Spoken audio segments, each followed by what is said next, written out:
I am back. You can't hold me down. I will not be stopped. Yeah, actually, YouTube was actually really helpful this time. They were really quick to fix it. Really quick. Twitch super chatted $20. Welcome home. The internet was boring without you. Thank you, Cyber Twitch, for the $20, brother. Thank you. Yeah, I'm back. Thank you also the thumbnail. If you like that thumbnail, I think it's fire. It's a fire. I'm talking like a Gen Z guy. God, that's so lame. But it was fire. The thumbnail. Shout out to Cyber Twitch. He made that thumbnail. Doing good work. Doing good work for the pingdom. Jesus Christ, El Jefe with the 50. I need to get banned more often. Super chatted $50. Ping my sweet boy. They tried taking you out again, but you refused to go quiet into the night. Stay strong and go buy some pork chops on me. I love you. Fuck YouTube. God bless you, El Jefe. I'll definitely buy some pork chops. Thank you for the very, very generous 50, brother. I need to get banned every day, dude. This is the kind of support I get for getting banned. I appreciate it. So yeah, in case you guys weren't, once again, thank you so much for the super chats, El Jefe and Cyber Twitch. You guys rock. So yeah, Friday, if you weren't watching the show, same thing happened that happened back in December.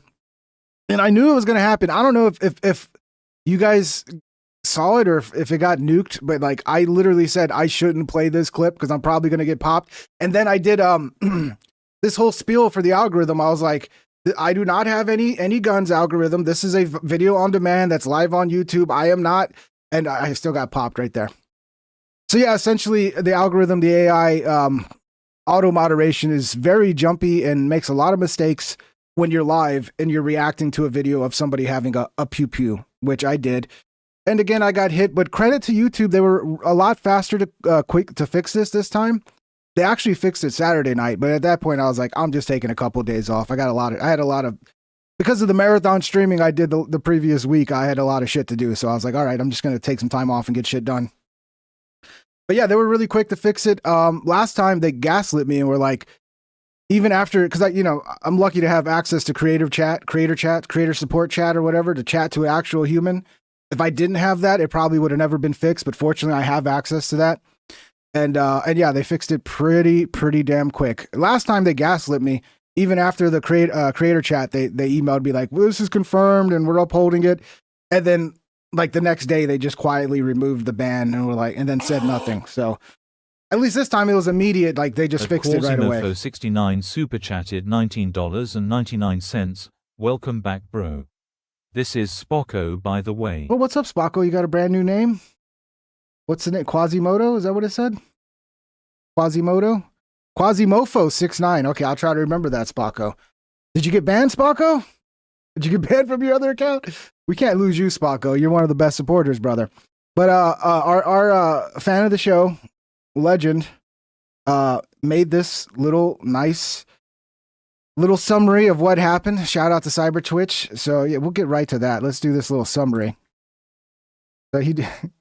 I mean, I need more of this. I need you guys to make more AI videos with me. I don't know. I love it. I love it. Here, this is from Cyber Twitch. In case you missed it, this is basically what happened. Hear me.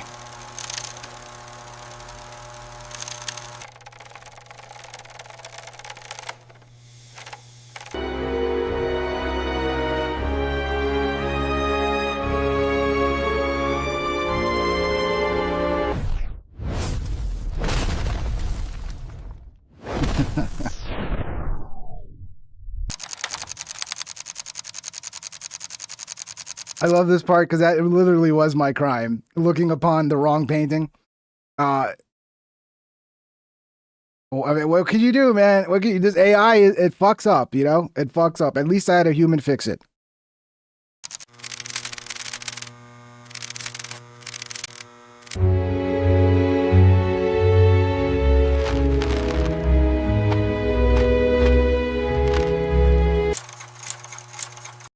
Yeah, that part's pretty accurate because that's basically what I hit appeal, and then like 3 minutes later it was denied. I'm like, there's no way a human looked at this, dude. There's no way a human looked at this shit in 3 minutes.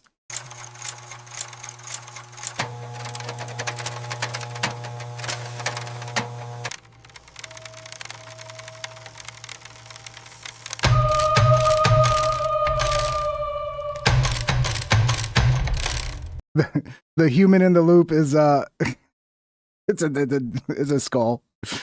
It's a skeleton. Yeah.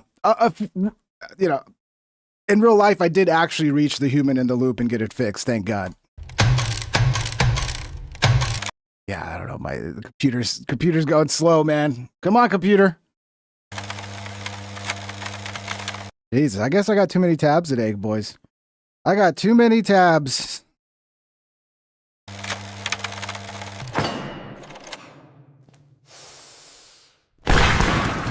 I like how it makes me look like a, you know, I don't want to say it, but it took me from. Come on, AI. I don't look like that.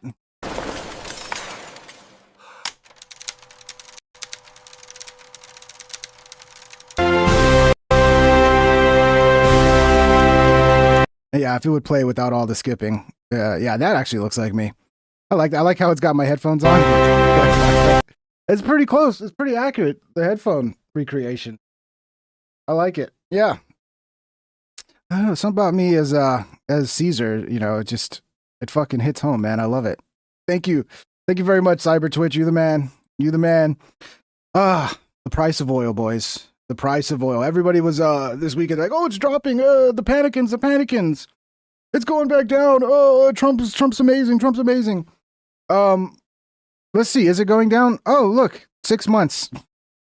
It sure looks like it's going well, boys. Oh yeah, it's dropping, huh? Ignore the day-to-day swings. It's volatile as fuck, okay? The long-term trend is really what matters. And this is a disaster, guys. Okay? This is in 12 days. It's up from 65 a barrel. War starts 94. And this trend right here is not good. Okay? When you see a straight line up like that on the 6-month chart, that's not good. And until you see this long-term trend reverse, it's not looking good, boys. I'm telling you. But yeah, you know, everybody freaked out because it dropped. This is bad. CNN, Iran has begun laying mines in the Strait of Hormuz. That news as well is probably not going to be good for the cost of gas. And I know a lot of you are feeling it already who have had to fill up your tanks. And I would say again, go get them filled up now because it may seem bad, but it could get a lot worse. So yeah, that's the big concern is mines in the Strait of Hormuz, and yes, it's not going to be. Iran has begun laying mines in the Strait of Hormuz. This is according to two people familiar with the matter. It's another major complication as the world's top oil exporter warns there could be, quote, catastrophic consequences for oil markets if the conflict keeps disrupting ship and oil tanker traffic through the strait. He says beyond upending shipping and insurance, the ongoing disruption could snowball, threatening aviation, agriculture, and other industries. A short time ago, the White House... and we're going to have to insure these companies because they can't get insurance. So America's like, oh, don't worry, we'll insure you. You mean the taxpayers are going to have to fucking take the hit on this? So now my tax dollars have to go to insure it because you started a stupid... Yeah, just spend our money. Who cares, right? Yeah, whatever. You know, don't ask me. Don't ask me what to do with my tax dollars. Just, yeah. Oh, no, we got it. We got it, guys. We'll cover you. So, and then Iran, like every ship they hit is going to not just be like fucking us over with the price of oil. It's also, we're going to have to actually insure it, and that's going to fuck us over. We're going to have to pay for that. Repeated President Trump's promise to provide government-backed insurance as well as naval escorts to keep tankers moving. So far, those shipping companies are resisting traveling through the region while the fighting goes on. Iran has begun laying mines. So yeah, I don't know, this might be one of the few things that gets Trump to end this war. I mean, I don't know, but yeah, this beautiful fucking job he did with getting the cost of gas down is just, it's out the window now. I mean, it hasn't been this high since like what, 2022 under Biden? Let's look at the 5-year. Yeah, 2022 under Biden, it had some jumps up here over 100. And then it calmed down a little bit. And then Trump came in. Oh, masterful job. Beautiful. Oh, no, we just had to go to war, huh? Look at that straight line. Look at that. Haven't seen anything like it since Biden, bro. What a fucking disaster, dude. BBC Persian reporter live from Tel Aviv. 5 Iranian, yeah, Tel Aviv, Israel's been getting. It seems like they're having a harder time intercepting these missiles now and these drones because a lot of them are getting through, and it makes sense. Like eventually, they're gonna run out of interceptors because they cost so fucking much compared to these drones and these cheap ass missiles Iran's shooting over. I didn't know he was speaking gibberish. Half an hour ago, another attack from Iran took place. This was the 5th attack during the day, over 7 or 8 hours. You could roughly say every 2 hours there's been a missile attack. Something interesting, Hezbollah also fired 2 missiles just 2 hours ago toward Tel Aviv. This is what's also going to be difficult. Is like, I think Trump's going to have a hard time walking away from this if Iran is still shooting missiles. Because if Iran is still hitting targets and we're like, yeah, war's over, it's success, it's going to look like we lost. And I don't think Trump can deal with that. So I think as long as Iran's going to be shooting missiles at people, Trump's still going to be willing to fight the war. And yeah, it sure would be nice if he would just be like, okay, mission accomplished, get the fuck out of there. We're done, okay. Because I don't know, I just don't see this, I don't see this ending anytime soon, and I hope I'm wrong. Yeah, I didn't know we were talking gibberish here. Let's move on. I think we got some in English. BBC correspondent Khazra Naji from Tel Aviv reports that the situation is very bad. Israel is in a partial lockdown. The streets are empty due to fear of Iranian attack. Shops are closed. And this situation is becoming unbearable for the population. Oh, Jesus Christ, there's more gibberish, dude. I need to start checking these clips before I play them. Because it's like, bro. I don't speak gibberish, bro. Isn't there a Fox News one? Okay, here we go. English, finally. Tel Aviv for a moment. Nate Foy is standing by. Fucking Nate, gibberish, sirens just went off. What are you hearing?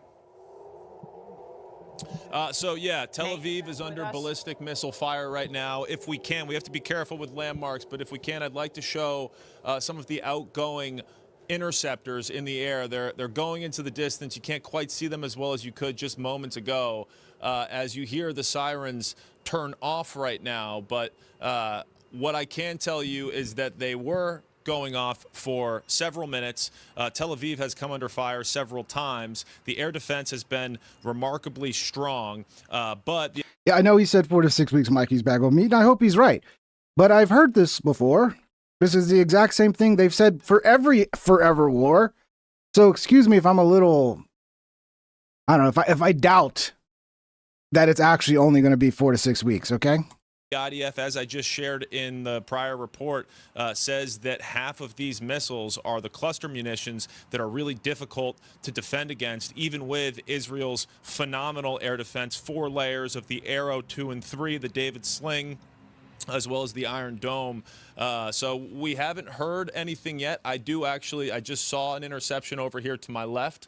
Sometimes it takes a few seconds to actually hear the explosion after the siren turns off, as you can hear those sirens in the distance again, because this has been a wave as we hear some explosions, Laura, in the distance. This has been a wave here.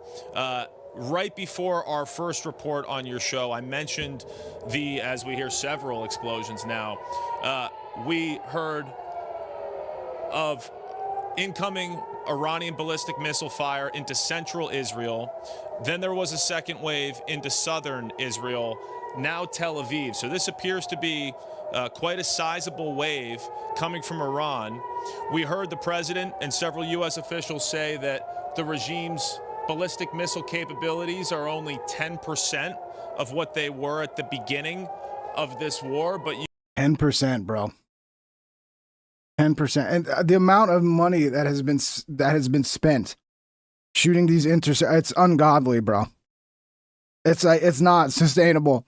We can't keep shooting down $50,000 drones with $1 million+ fucking interceptors. It's just not feasible. You can see that the regime still does possess the capability. But you know, America, our money lasts forever. Just let us taxpayers pay for it, right? Ability of striking offensively. Of course, the Iranian-made Shahed drones are even more difficult.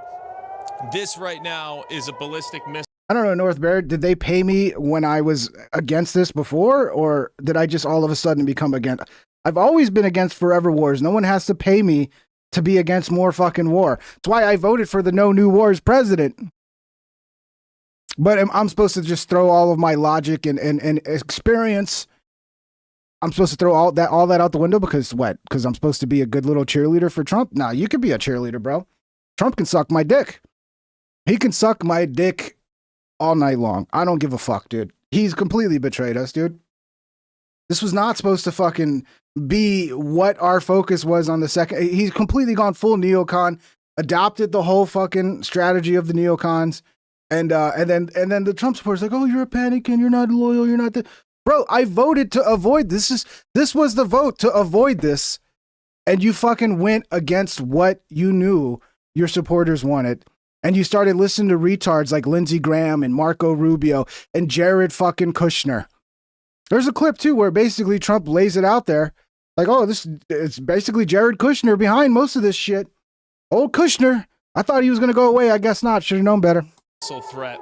The way that it works is we get a pre-alert on the phone, and then a few minutes later, this happens. The sirens go off, and then you can see that some people continue driving on the street. A lot of people, most people, find shelter. They go into bomb shelters. This is unfortunately everyday life in Israel. It has been for years. Feels like Israel might have bit off a little more than they can chew, you know? Like, oh yeah, we can wage war in Palestine, we can wage war in Iran, we can wage war in Lebanon. I mean, what is it, 7 fronts now? I mean, they're going to turn the whole fucking Middle East against, I mean, it's already probably turned against them. It's just, I don't know. Israel seems to have lost their fucking mind. And they're bringing us down with them. It's fucking retarded. For really the entirety of the country, but especially fucking Trump, man. Since he should know better. Started as, let's see if we can show this one, Ben.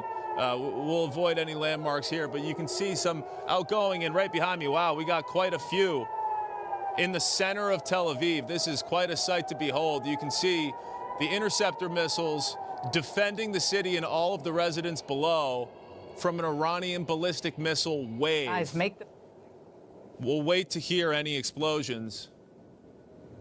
But man, you can hear the air defense at work right now, Laura, as it has been strong throughout the day. Isn't Iran starting to use bigger munitions now? Since they know that like the interceptors are failing at a higher rate than they were before. I heard they're going to use the bigger shit now.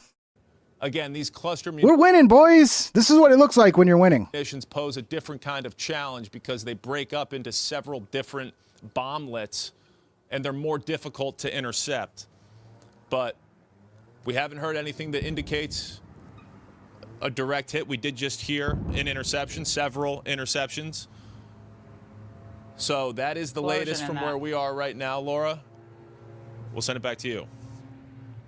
Nate, I just heard an explosion in the background there, and I know you're getting these alerts on your phones. The cluster munitions and the incoming ballistic missiles, like, can you get any sense how far outside of downtown Tel Aviv? I know just general Tel Aviv, but is it true? Like most of like the people in these areas, they're like living in the shelters right now, completely locked down. They can't. The streets are fucking empty. I don't know, man. If I was an Israeli, I'd be pissed. I'd be like, what the fuck? I can't even live my life because you fucking warmongers. Far outside of the city, these are striking from your vantage point. We won't give away, obviously, where you are. But can you sense how far out they are? Well, this is happening right over Tel Aviv and also right outside Tel Aviv. I mentioned this is At part of a wave. ST.0 Neon super chatted $2. They want millions to perish. I mean, it could go that way. It was like 150 soldiers have been injured already, American soldiers. So it's the numbers climbing. And I mean, Iran, the death toll, I'm sure, is just like, you know, every day. And yeah, I get it. Iran's getting hit hard, but you guys don't get it. How are you going to stop? I mean, you think just bombing them is going to shut down the whole fucking, like, we're not going to win the war just bombing them. Okay. We're just going to piss them off. The reality is, and this is why we don't start these type of wars, you're not going to get a legitimate like regime change that lasts and that is beneficial to the Americans without taking their fucking space, you know, getting in there and fucking taking over. You're not just going to bomb them to shit and then all of a sudden they're going to just coalesce and be like, yeah, No, they're getting more radical and more willing to fight because we're bombing their fucking country, dude. It's so fucking stupid how it's actually unbelievable how people just look at this and are like, oh, it's okay. Like, no, this is not okay. It's not okay for us to start bombing another fucking country. It's like, I don't know. It seems like we're the bad guys here. And at a certain point, can you blame these people for fucking hating us? If you were able for 2 seconds to put yourself in their shoes, you would fucking hate us too, dude. You'd be like, sure, I sure wish America would leave us alone. I sure wish America would stop bombing us. I sure wish America would come in and stop regime changing us. And you would go, you know what I really need? I need a nuclear weapon. That's what I need. Because as soon as you get nukes, America leaves you alone. But if you don't have nukes, America acts like they're the fucking boss. America acts like they can decide who runs your country and who your people have to choose. And it's like, yeah, dude, if Iran had a nuke right now, none of this would be happening.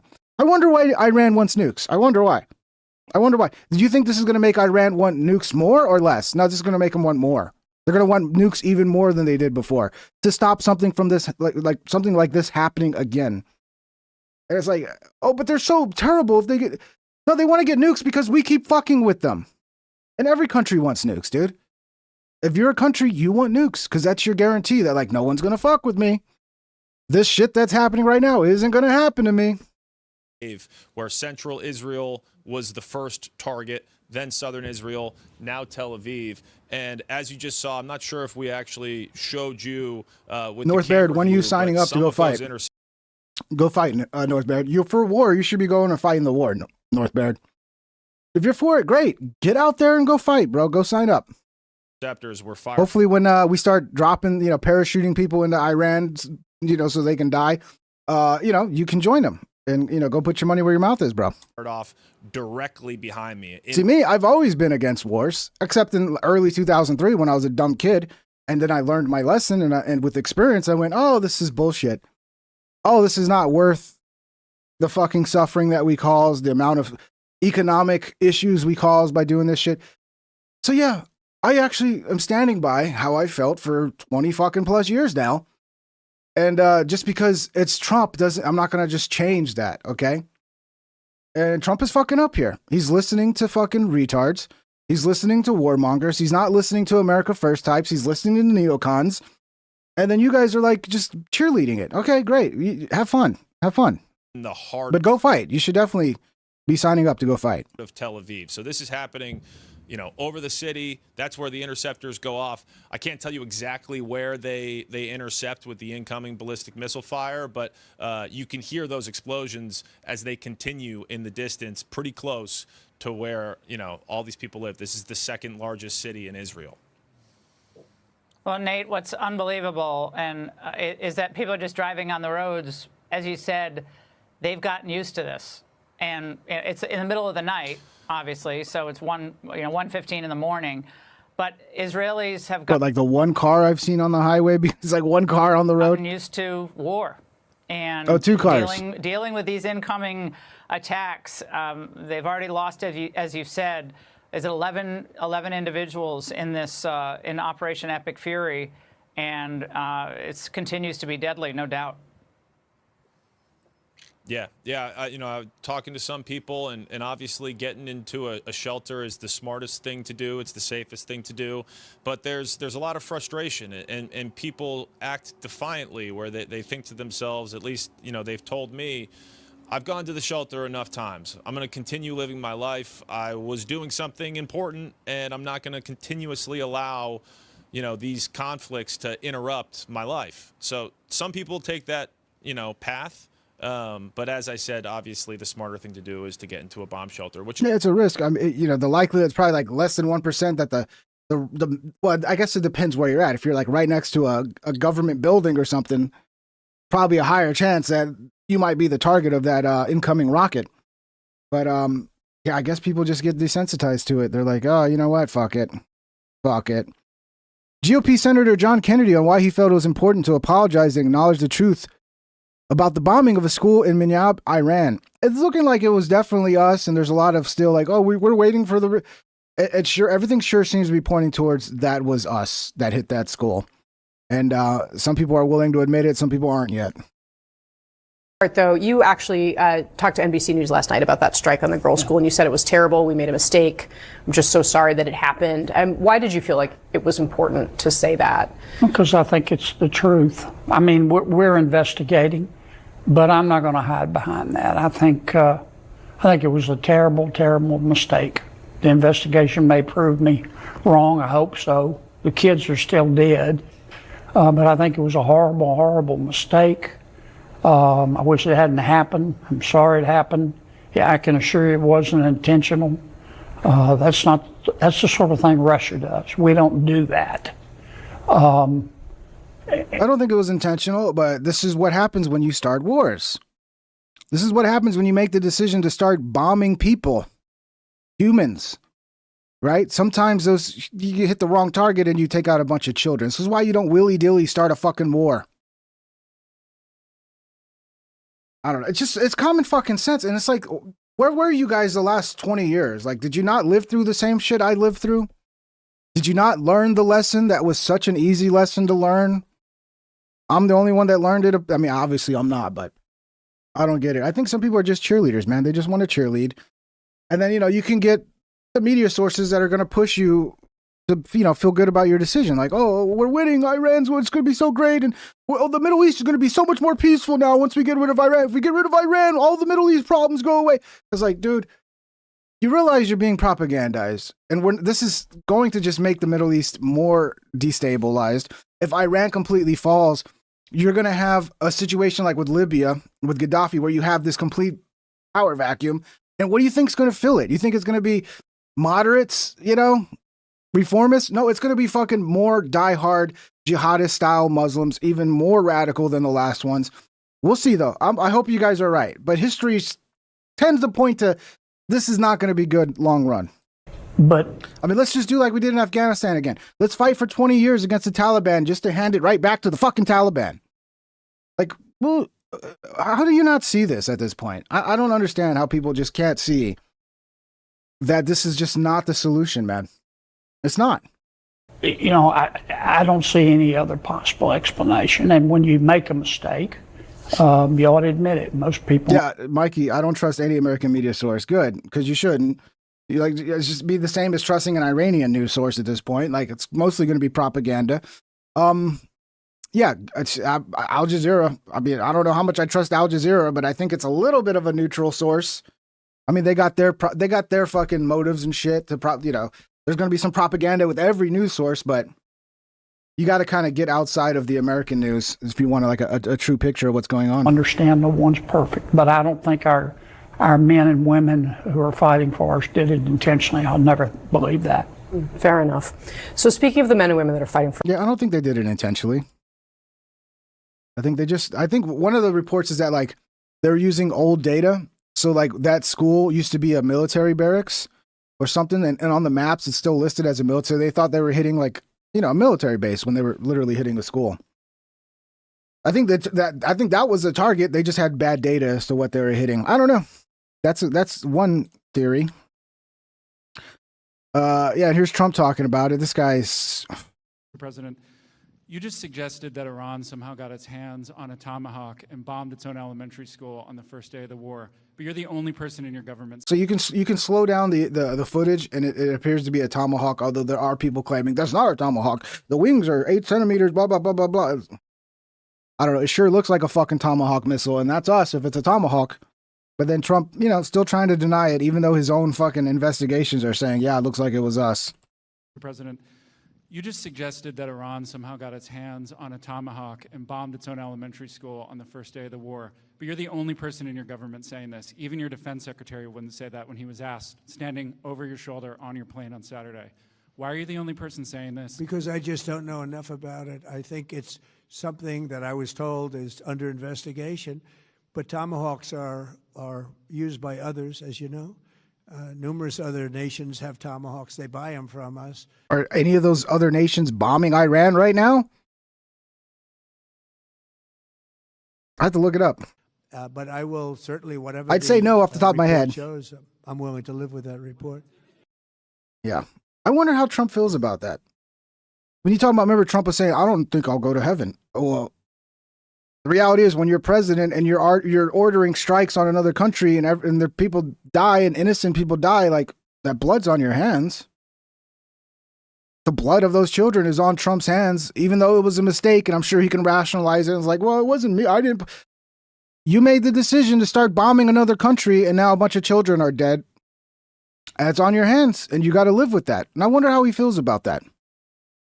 Maybe he's getting a taste for murder, you know? Maybe he's like, I like this. This is fun. I like killing people with bombs. Shit, it makes me feel powerful. I get hard every night thinking about how many people I blew up.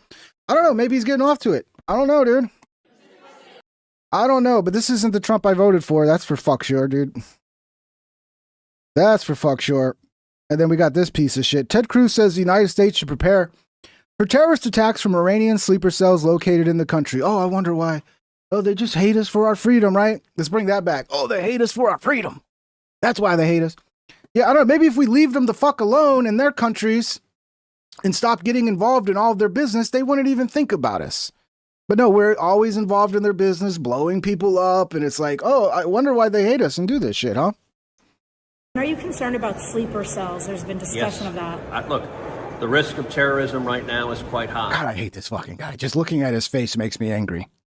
Just looking at his face, it just enrages me. I don't think there's a more punchable face on this planet than Ted fucking Cruz. And he needs to go away. This guy needs to be fucking primaried and just gotten the fuck out of office, dude, because he sucks. He's always sucked. We tragically and he's Marco Rubio. Okay, Marco Rubio is more polished, not as ugly and disgusting, but they're literally the same fucking thing. For all of you that like to suck Marco Rubio's dick now, they're both fucking neocon pieces of garbage. In Austin, Texas, just last weekend, we saw a terrorist attack. We also saw another terrorist attack in New York City. Yeah, I can't play the video, but the one in Austin, the cops' body camera footage, it made me, I don't know, I just a bit of pride with how they responded. Those cops in Austin did not fuck around. They ran right into the gunfire and took that dude down. And excellent job, Austin PD. Excellent job. There is a heightened danger of terrorism right now, and I will say it is particularly indefensible that Democrats have shut down the Department of Homeland Security while we are facing an enhanced terrorist risk. The Department of Homeland Security exists to guard against terrorist attacks. The danger has... That's your response, Quagula? Move to Afghanistan, Pink Drip? That's your response? Okay. I'm more loyal to this country because I actually don't support terrible decisions that make our country less safe and destroy our economy, which means I'm actually more loyal to American citizens than you are if you're supporting this terrible fucking decision, which is going to create more inflation, make goods more expensive, and going to make us less safe in our homes and communities as there's more terrorism. And who knows how much more unsafe in the long run this will make us. But yeah, I guess I'm the unloyal one because I don't support every war that our country starts. Okay. Never been higher than right now, particularly after 4 years of open borders. Now, Quagula, I love you, but I bet you I could go back a few years ago and you were just as anti-war as I was. No new wars is why we like Trump. No new. And then Trump starts a war and you're like, oh, yay, I was for wars the whole time. Like, come on. At least be fucking consistent, bro. Under Joe Biden. Unless I'm wrong and you're a dirty neocon who's always been for nonstop Middle East war, then I apologize. We know that radical... But that's not a MAGA take. It's not. As much as you try to say war with Iran is what MAGA wants. It's not. It's never been. This is why the midterms are going to be a fucking disaster. I wonder how happy you guys are going to be when the midterms become a fucking disaster. Are you still going to be happy about this decision? Or is that when you're going to wake up and go, oh, this was actually not a good decision? Oh, no. You guys will wake up. It's just going to take you longer than everybody else. You know, it was like me with the 2003 Iraq war. It's like I didn't wake up right away. It took a little while. And then I'd say by like 2006, I was like, oh, okay, I had learned my fucking lesson. And I don't know, I guess some of you are going to take some time before you figure out how bad of a decision this is. Islamic terrorists entered this country, and there's a vulnerability. And I hope I'm wrong. If I'm wrong, great. All across this country, it is disgraceful and indefensible for the Democrats to vote party line not to fund the Department of Homeland Security right now. We need to open it up and fully fund it. Got it. Thank you, sir. Yeah. Ugh, Ted Cruz, dude. So slimy, bro. So fucking slimy. Here he is talking shit about Tucker. He fucking hates Tucker. I believe Tucker Carlson is the single most dangerous demagogue in this country. I made the decision that I'm going to take him on head directly. Take him on head. Going to take him on head. Take him head on, I think. Yeah. Okay. And I will say on the right, I have seen more anti-Semitism. Oh, okay. This is Ted. That's all Ted Cruz ever talks about. Anti-Semitism. Dude. There's bigger things to worry about right now. You like the war. There's people that are angry at Jews. Okay. Let's make my whole fucking platform about anti-Semitism. So every time I hear this guy talking, this is all he talks about. In the last 18 months on the right than at any point in my lifetime. A year and a half ago, I could not have imagined we would be here having this conversation. And it is growing, and it is gaining real purchase, especially with young people. Oh, shut up. What it is that people are pissed off because Israel keeps warmongering, and now they're dragging us into that warmongering. And anytime anybody criticizes Israel, you fucking use anti-Semitism as a blanket fucking attack against everybody who's like, I don't want no more war. Oh, you're an anti-Semite. Are there real, like, actual anti-Semites who are, like, actually hate all Jewish people? Yes, but that's a tiny minority. Watch how quickly, when this warmongering stops, people stop talking about Israel, okay? Stop being warmongers and we'll stop talking about Israel. But this is the fucking beautiful little thing they do every time you have any criticisms for Israel. It's just, oh, you're an anti-Semite. Now Piers Morgan's all pissed off, blocking people left and right because everybody's calling him an anti-Semite because he's criticized Israel. That's kind of cute. It is cute. I agree, Norm, that we're winning with folks in this room with some gray or salt and pepper in their hair. Yeah, old retards. Old retards. They always support the wars. What is it with being an old fogey that you're just like, yeah, war's great? But in a college classroom, I'm a lot. I guess I haven't reached the age yet of like being pro every war. I'm not old enough. A lot less certain. And it is being spread by loud voices, the most consequential of whom is Tucker Carlson. I believe Tucker Carlson is the single most dangerous demagogue in this country. And I'll tell you, I've made the decision that I'm going to take him on head directly. Yeah, you fucked that up. You're going to do what? You're going to give him head? Yeah, give him some head, Ted. Give him some head. Oh, man, Ted Cruz. What a slimy slime ball, bro. Here's another. Oh, no, this is Rand Paul. Rand Paul, one of the few good ones speaking out. Do you feel that this has been sufficient? Have you heard what you need to hear in terms of the goals and the reasons for this war in Iran? Well, first of all, my sympathies do go out to the fallen. One of the soldiers this week was from Kentucky. Many of the soldiers transit through Kentucky, through our military bases, and that is our first concern, is for their safety and well-being. As far as the reasons for the war, there have been many different reasons floated, but none of them, I think, have been very convincing. One reason is that we want to free the Iranian people from oppression. I have a great deal of sympathy. I want people to be free around the world, but if our foreign policy is to free oppressed people, I'm not sure where war would end. I mean, there are many people that are saying, yeah, we're going to give you freedom by blowing your country up. Be unhappy about how Iran works. Be unhappy about their leadership, how they decided to, whatever. But it's still up to the people of Iran to dictate their future. And if they start attacking other people, then, they'll face the consequences. But it's not our job to go in there and decide the leadership for other people. It's not our job to go in there and be like, Iran, we don't like what you're doing. We're going to bomb the fuck out of you now. And we're doing it for your good. We're doing it for your own good, Iran. Yeah, I'm sure the Iranians are like still super happy about this, right? Because remember all the fucking propaganda. Oh, Iran, they're so happy. They're cheering in the streets. Bro, I don't care how terrible the president is. We could have a fucking commie president. If another country starts bombing my country, I'm not going to be very happy about that country, and I'm going to be willing to fight that country. And that's what's going to happen with Iran. Probably even the most diehard anti-fucking regime people in Iran are still going to side with their own country over some foreign country bombing the fuck out of them. But that's just common sense. I know that's difficult to understand. To be oppressed in China, Tibet, the Uyghurs, North Korea. The what? Oh, the Uyghurs. Okay. Sorry. I thought he said something else. Russia. Where would war end if our goal is to free oppressed people? So I think that goal is too grandiose and would perpetually tie us up in... It ends when there's no more countries that don't have nuclear bombs. If we don't want countries to get nuclear bombs, maybe we should stop attacking them. Because nothing makes them want a nuclear bomb more than being bombed by another country with a nuclear bomb. Right?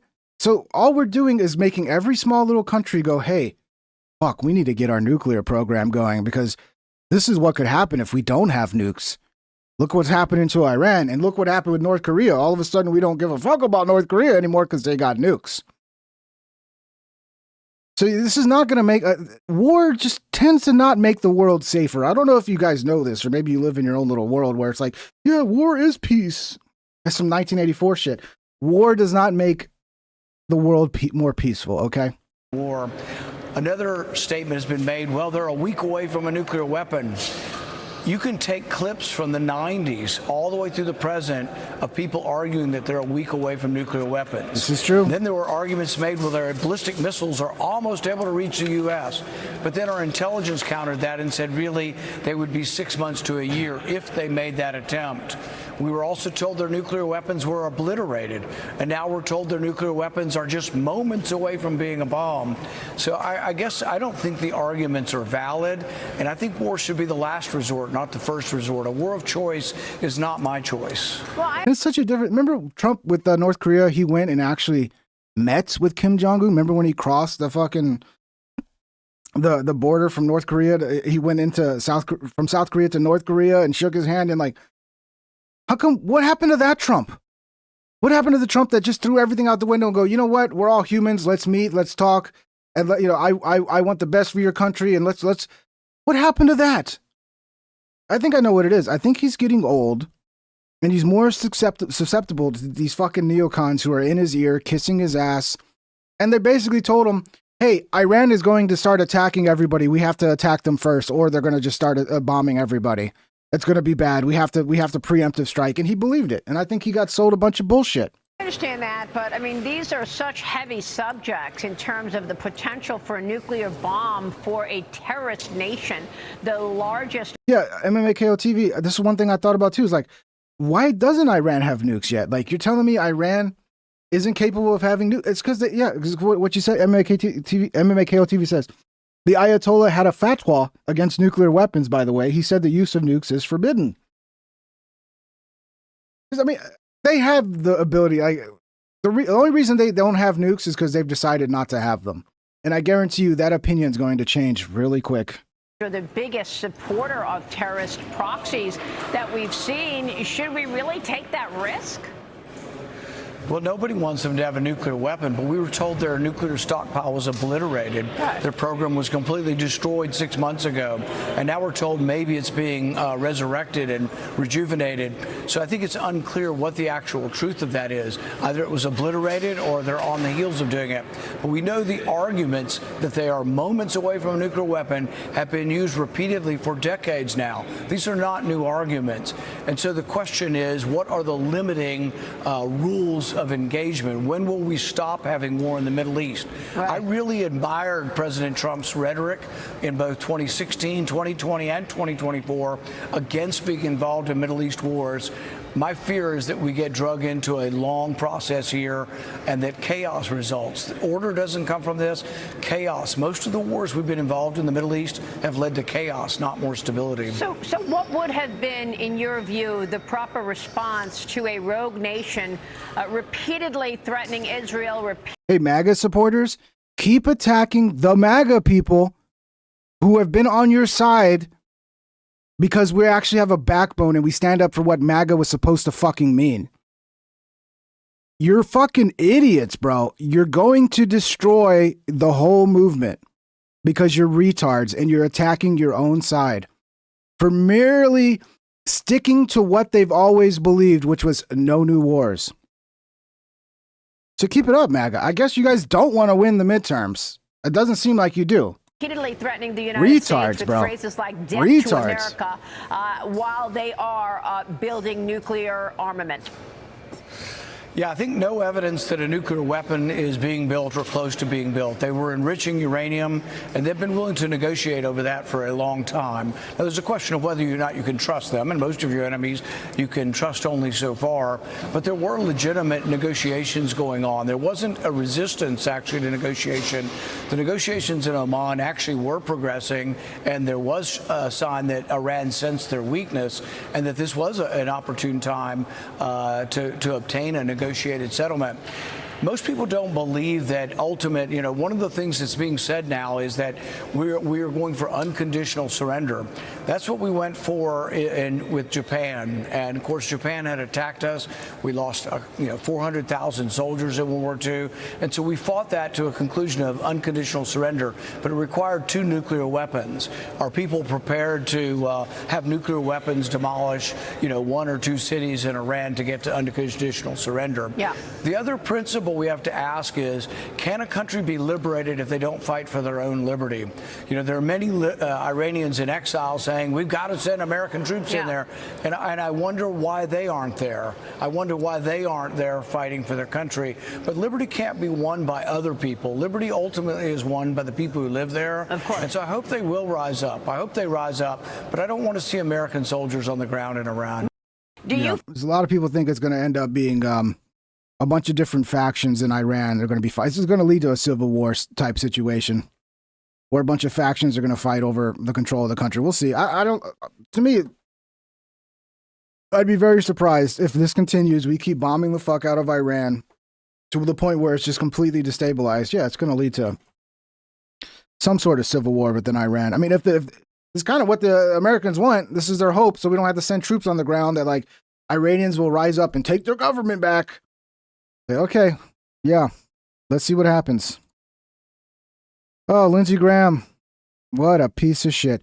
Lindsey Graham, I'm going back to South Carolina and asking them to send their sons and daughters over to the Mideast. Dude. It's such a failure that we haven't been able to kick out these neocons like Lindsey Graham, Mitch McConnell, Ted Cruz.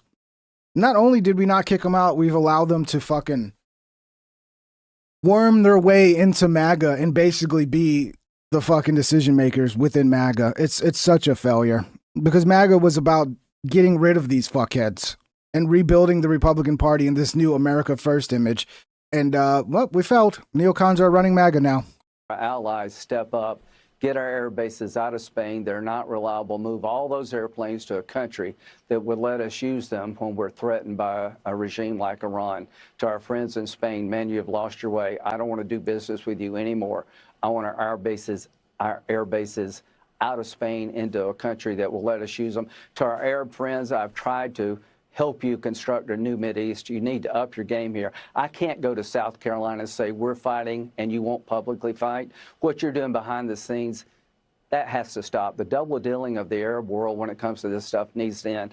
I go back to South Carolina. I'm asking them to send their sons and daughters over to the Mideast. What I want you to do in the Mideast, to our friends in Saudi Arabia and other places, step forward and say, this is my fight too. I join America. I'm publicly involved in bringing this regime down. If you don't, you're making a great mistake and you're going to cut off the ability to have a better relationship with the United States. I say this as a friend. Up to our allies. Fuck, these guys want everybody to go die, basically. When this regime goes down, we're going to make a ton of money. Lindsey, gay for war, Graham. All of this money is to make sure they never go nuclear, they can't hit us with ballistic missiles, and they stop terrorizing the region. When this regime goes down, we're going to have a new Mideast. We're going to make a ton of money. Nobody will threaten the Straits of Hormuz again. All of this money is to make sure they never... Yeah, listen to Lindsey Graham, guys. He knows what he's talking about. Yeah, he's not a warmonger just fucking enriching himself off the war, right? Listen to Lindsey Graham. Lindsey Graham tells Americans to be prepared for a great reset and to stay tuned for the war against Cuba. That's next. Now it's going to be Cuba. That one should be actually really... That if you told me that one was going to take a month and it's going to be easy, I'd actually believe you. But again, you can't really do a regime change without having some sort of boots on the ground. It's never going to take. You got to go and take the land. That's the reality of it, unfortunately. And even then, it still doesn't work. I'm not looking for a fair fight. If we get in a fight, I want to win it. I want to win it quick. I'm in Miami. You see this hat? Free Cuba. Stay tuned. Yeah. The liberation of Cuba is upon us. It's just a matter of time now. We're not even done with Iran yet. It's like, oh, Cuba. Israel's talking about Turkey. And it's like, okay. Can you just do one war at a time? What the fuck? It's not good strategy to be fucking just, oh, let's start the next one while this one's still going. Let's talk about this. Like, bro, one at a time. One at a time, please. See this hat? Make Iran great. President Trump said the only way to make Iran great is for the people to take over. We're marching through the world. We're cleaning out the bad guys. We're going to have relationships with new people that will make us prosperous and safe. I've never seen anybody like it. This is Ronald Reagan plus. Donald Trump is resetting the world in a way nobody could have dreamed of a year ago. He is the greatest commander-in-chief of all time. Yeah, all these fucking never Trumpers, they won. They somehow went from never Trump to sucking Trump's dick, and now he's taking on their agenda of neocon warmongering, bro. Our military is the best of all time. Iran is going down, and Cuba is next. I don't know. The retards in South Carolina obviously keep voting this guy in. I don't get it either. But obviously there's a bunch of retards in South Carolina who can't seem to primary this guy out of office. This is him, Trump, talking about, it looks like, based on what Jared Kushner told me, I thought Iran would attack us. I said this too. I was like, it's probably Kushner and Rubio. You know, they're probably the ones in his ear who got him into this. And he basically says it right here. The situation was very quickly approaching the point of no return, and the United States found it intolerable, in my opinion, based on what Steve and Jared and Pete and others were telling me. Marco was so involved. Yeah, of course Marco was so involved, because Marco Rubio is a fucking neocon piece of garbage who has tried to like reinvent his public image as like not a neocon. He's always a neocon. He's been a neocon ever since day one. He's a piece of shit. And yeah, you know, when I voted for Trump, I was like, if Trump does the same thing and just surrounds himself with neocons again, it's going to be another disaster. He's got to fucking not surround himself with neocons. And what did he do? Surround himself with neocons. That I thought that they were going to attack us. I thought they would, if we didn't do this at the time we did it, I think they had in mind to attack us. And the situation was very... So yeah, it's the usual suspects. Usual suspects. You said the war is very complete, but your defense secretary says this is just the beginning. So which is it? Yeah, so Trump hinted like the war was, like we were basically already done and we're going to be out of there. And I think they did that just to see how oil would react. Just to be like, if we just called it off, would oil go back down? Yeah, it would. If you just called it off and it was all of a sudden peace, yes, the price of oil would go back down. But he's got two messages. It's like, yes, we're going to end it, and no, maybe we won't. He's like playing both sides. Yeah, please. Thank you. Mr. President, you've said the war is, quote, very complete, but your defense secretary says this is just the beginning. So which is it, and how long should Americans be prepared Well, I think for you could this war say to it last both. for? It's the beginning of building a new country, but they have no Navy, they have no Air Force, they have no anti-aircraft equipment. It's all been blown up. They have no radar. They have no telecommunications. But yet they're still shooting missiles off. They're still hitting the UAE. I think the UAE's like interception rate is like way down now. They're still hitting Israel. Israel's still getting hit. So, you know, they're not done yet. And they have no leadership. They got fight in them left. It's all gone. So, you know, you could look at that statement. We could call it a tremendous success right now as we leave here. I could call it, or we could go further, and we're going to go further. But yeah, please. Yeah, there's a lot of talk now about boots on the ground. That seems to be behind the scenes. That seems to be where they're going next, to go in and hit the strategic like uranium sites and get rid of their uranium or whatever. And it's just a reality. Like, you're not going to pull off a regime change unless you end up with boots on the ground. You know, we can bomb the fuck out of them. We leave. They're gonna just become more radicalized. They're gonna get more. The next wave of leadership is gonna be more radical than the last, and we would have achieved nothing. Yeah, this is crazy, dude. The right wing drama is getting insane. I don't know if you guys follow Andrew Tate and Sneeko. This came out earlier today from Andrew Tate, and it's pretty fucking hilarious, to be honest. I don't know if I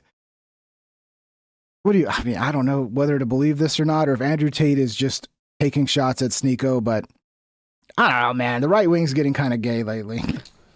So it seems he's got himself exposed and all these revelations are going to come to light. So I'm going to tell you a very factual story. I'm not Gossip Girl. I'm not here to insult anyone. I have no personal vendetta against anybody. I'm not mad at anyone who's ever insulted me. I'm just a guy.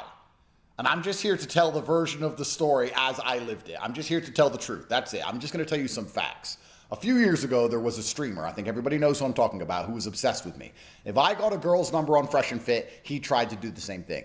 Every single thing I did, he copied verbatim. He tried to be me, literally be me. He was obsessed with me.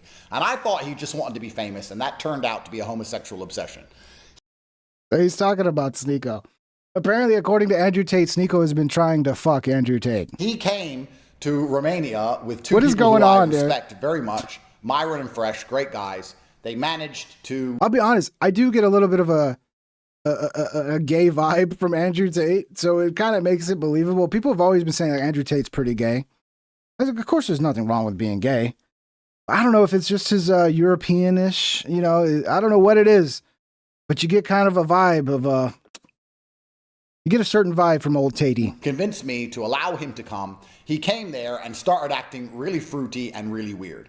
He started telling me that he had this cuck thing that was exposed. He had this big cuck scandal. And he asked me what I think about cucking and if it's normal to explore your sexuality and if I've ever tried it. And I said, look, I'm older than you, bro, and I've never tried that. I don't think that's normal. And then he started saying, isn't it normal just to try new things? Don't you think it's normal to be curious? How do you know if you're really gay or not unless you've tried being gay? And then I realized he was coming on to me. I mean, that's a weird one, right? How do you know if you're gay or not if you've never tried being gay?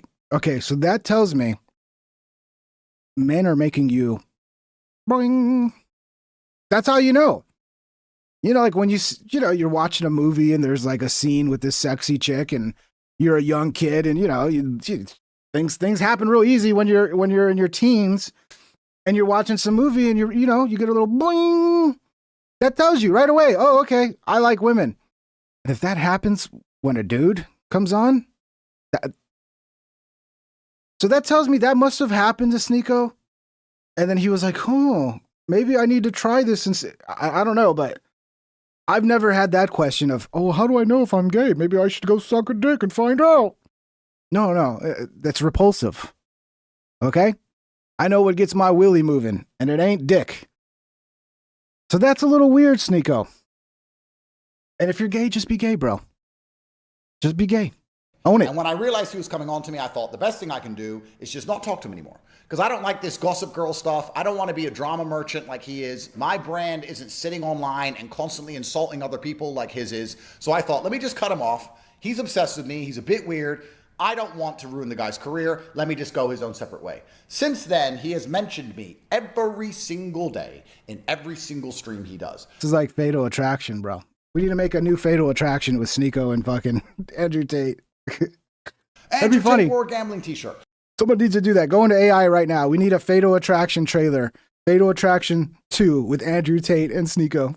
Andrew Tate drove a car. Andrew Tate drunk coffee. Andrew Tate this. Andrew Tate that. He is obsessed with me. And if you see the way he talks about me, you can see in his eyes. It's not because he is morally superior. It's not because he just wants clicks. It's a homosexual rage which is suppressed. Guys, I don't like saying this. I feel uncomfortable making this video. I would have never made this video because it's just even though you're not the one that was coming on, just you having to say I rejected Sneeko. He wanted to ugh. just talking about this is a bad look. All of this to go away. I just said, no, I'm not going to fuck you, bro. Get out of here. I just tried to ignore the kid for 5 fucking years. Here we are 5 years later. He won't stop talking about me. And if you watch him do it, guys, watch him do it and look in his eyes while he does it. It is a suppressed homosexual rage. He is enraged. Now he's Muslim LARPing. He's Islam LARPing. Constantly LARPing about Islam while being gay in private and taking drugs in private, as opposed to me, who keeps my faith private and my internet. He keeps his faith on the internet and in his private life is completely haram. So we can discuss which one of us is the real Muslim if we want to have that conversation. But I live in an Islamic country. I live in Dubai. He lives in New York. Gay. You know, he walks around during Pride Month in New York. Guys, yeah, you don't live in New York unless you're gay. We all know this. I really didn't want to do this video, but it's all coming to light. No, you did, Andrew. Some of the accusations are like Andrew's kind of falling off. You know, because he lost that fight, and like he was always like the cool, tough man guy that can beat everybody up. And then I think once he lost that fight, like a lot of his simps, because that's what his male followers are. They're all basically simps. I think they're like, oh, he's not as tough as I thought he was. But yeah, apparently Andrew Tate's falling off, and this is him trying to stay relevant. According to Sneeko, I don't follow these guys enough. This was just hilarious enough for me to actually be like, okay, let's react to this. I woke up this morning with a few text messages from people who know very well saying, is it true that this person does these things? And I'm like, oh, so this is about to blow up all over the internet. I said a long time ago to Sneeko once on one of my emergency meetings, I said, don't come at me, bro. Because I could have ruined your career, and I didn't. I am the nicest man. If he had this kind of information on anyone else, he'd post the screenshots, he'd sit there like a little girl, he'd do a full breakdown, he'd talk about it for years. I'm the top G, because that's who he is. I've known he's gay forever, and I didn't care. He came on to me, it was weird. It's going to come out what he's really been up to. You're going to see he's not a pinnacle of Islam, he's not a pinnacle of morality, he's very far from it. And that's why I had to stop talking to the guy. So I'm making this video now just to make it clear that I rejected him. This is a bad look, bro. I mean, I think he thinks like, yeah, I'm gonna fucking make Sneeko look bad because Sneeko's gay. And I'm gonna prove that he's gay. But it's just those words coming out of your mouth. He came on to me and I rejected him. It makes you seem kind of gay too, Andrew. I said no. That's why he won't stop talking about me. That's why you can see in his eyes he is so angry. That's why I am the content of his entire life. That's why, because I said no to the kid. I hope he, works it out. I wish him well. No matter how much he insults me, how much he wants to be me, he'll never be me. He's never respected like I am. He'll never achieve the heights of fame that I achieve. He'll never surpass me in any realm, no matter what. So I really, truthfully wish him the best. I didn't want to make this video. I'm only making it because it's all coming to light now, and I want everybody to see that, once again, Tate was right. If you see Tate do something, it's because he's right. All right, well, there are some receipts to this. Like, this is not all just made up. Oh, this was out of order, bro. Let me get it back in order. Yeah, I was wondering. I was like, I thought I had more stuff. Yeah, so this is more of Trump saying the war is coming to an end soon, but they're already walking this back, it seems. Thank you, Mr. President. On Iran, you called it an excursion. You said it would be over soon. Are you thinking this week it will be over? No, Are you talking but soon. about days? I think soon. Okay. But by the way, smash the thumbs up if you guys are enjoying the show. It's much appreciated. It helps get the show out there, which I've noticed a trend. Anytime YouTube does anything, like they nuked my lives, my ability to live stream, even though they fixed it, it always seems to have some effect that remains in the algorithm to where your shit doesn't go out the same way for a while. So thumbs up would be appreciated. Links are in the description if you want to support, follow the second channel. Join the Discord. Discord's been growing. A lot of great conversations. People hanging out. It's been a lot of fun. And my second channel, all that stuff. Much appreciated. Let's listen to Trumpy. Very soon. Thank you, Mr. President. On Iran, you called it an excursion. You said it would be over soon. Are you thinking this week it will be over? No, Are you talking but soon. about days? I think soon. Okay, and with respect Very to... soon. And I think this was what got the price of oil to drop. Him saying this. And then they walked it back. Well, we've got some good news. As you know, President Trump last night said that the war should be over very soon.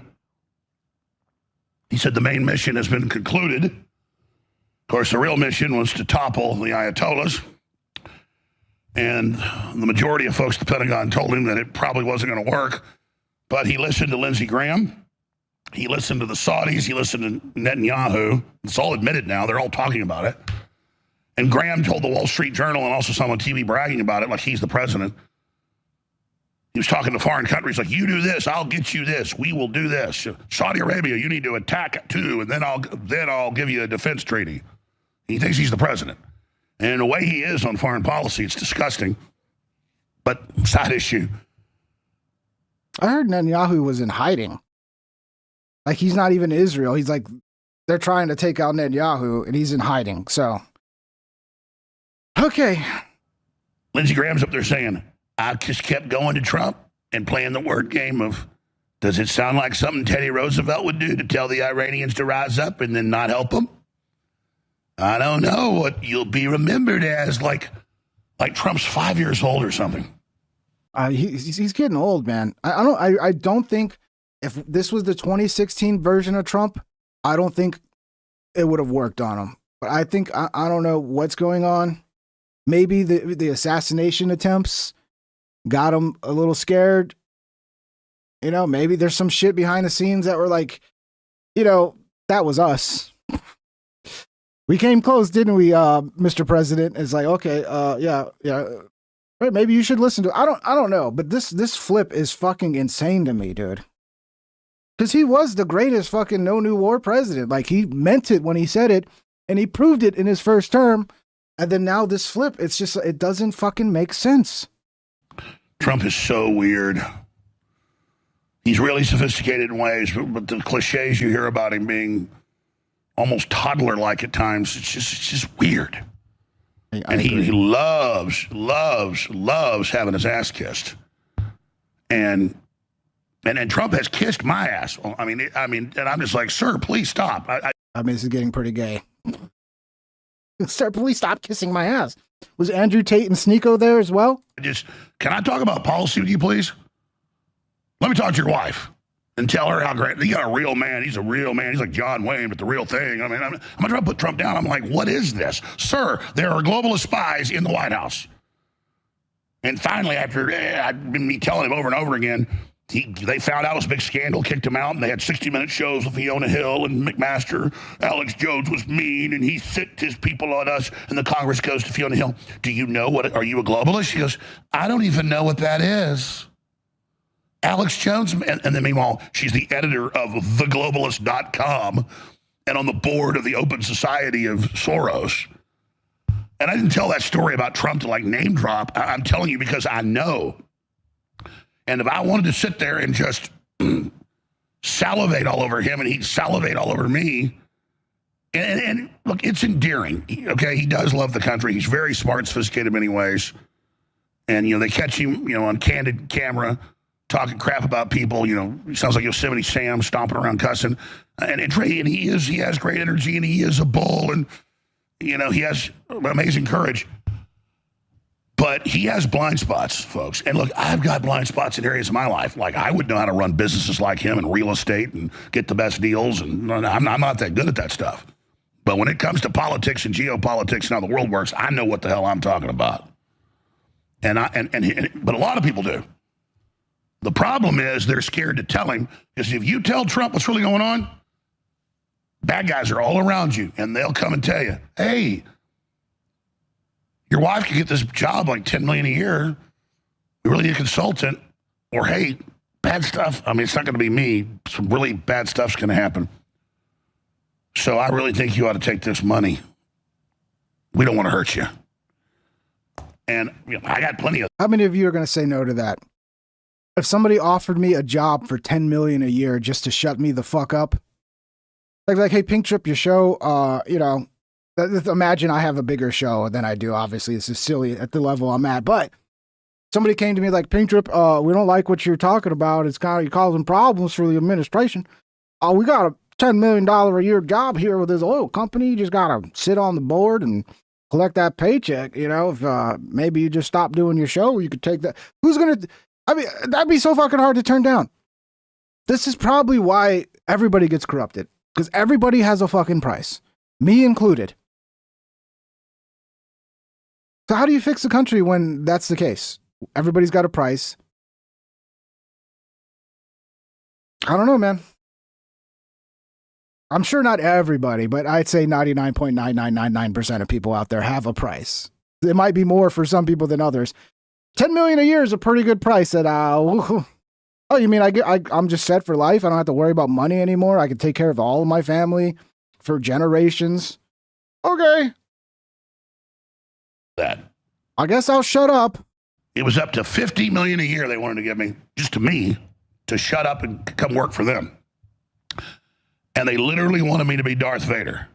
They wanted me to, I woke up, I was wrong, and then I was going to hunt the fake news and hunt down the patriots. I can't make this up.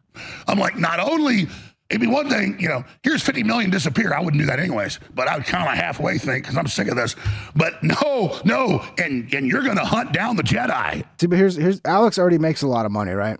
Here's the thing, I'm a broke-ass bitch. So $10 million, to actually not have to worry about that would be fucking hard for me to turn down.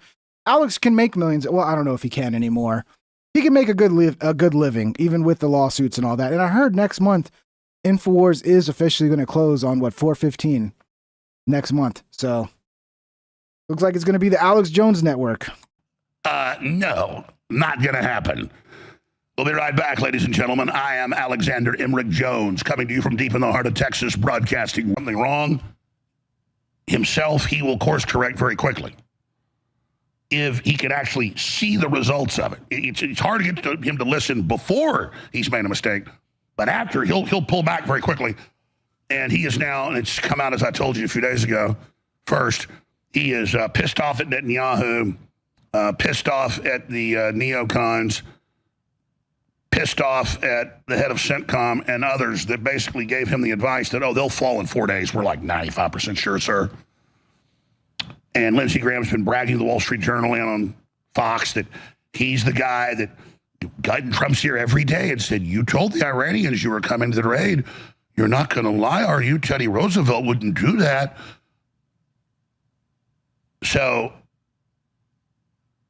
the good news is Trump came out, as I just played. Let's play that again, actually. Let's play clip 20 again, then we'll play 18 and 19 and the others. And said, no, we basically achieved our goals, so it's going to be winding down very, very soon. And he's made since then more statements saying, no, we're going to shut this down fast. On Iran, you called it an obviously this is outdated because he's already gone back on that. Excursion, you said it would be over soon. In the next 2 weeks. I was going to have Imagine Stop Proud. It runs the great products they really want. So we'll see, man.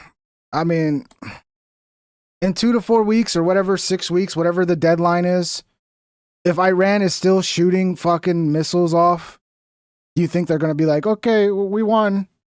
As like Tel Aviv still getting hit with missiles? Gonna be a long-term quagmire.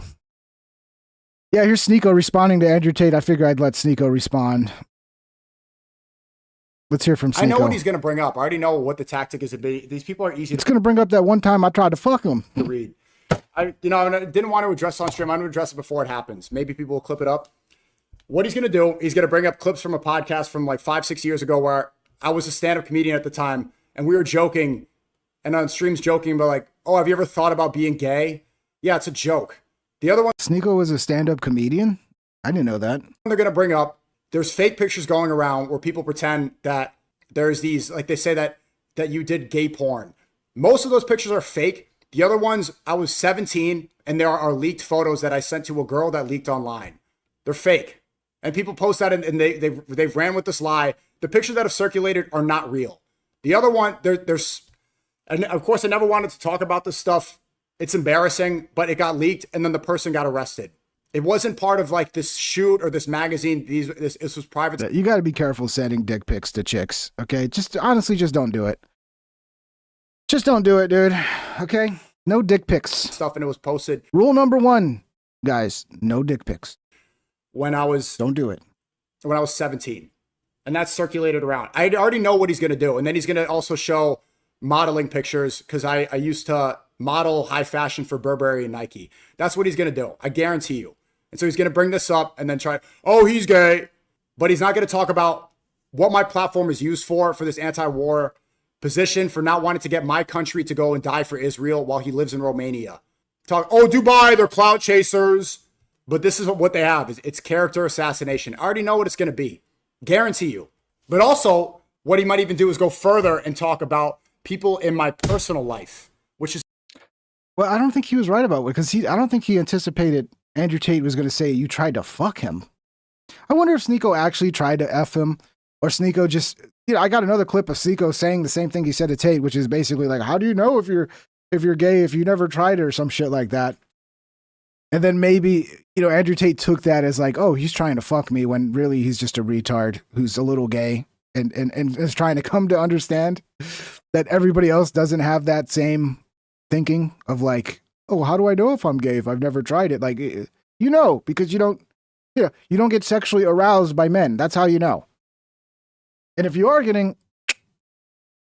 looking at men, then yeah, you're at least bisexual, bro. Which is completely crossed the line. Anyway, this is the weirdest fucking. Here's Sneeko a long time ago talking about this. But like when I was like 14, I thought I was gay. I watched gay porn.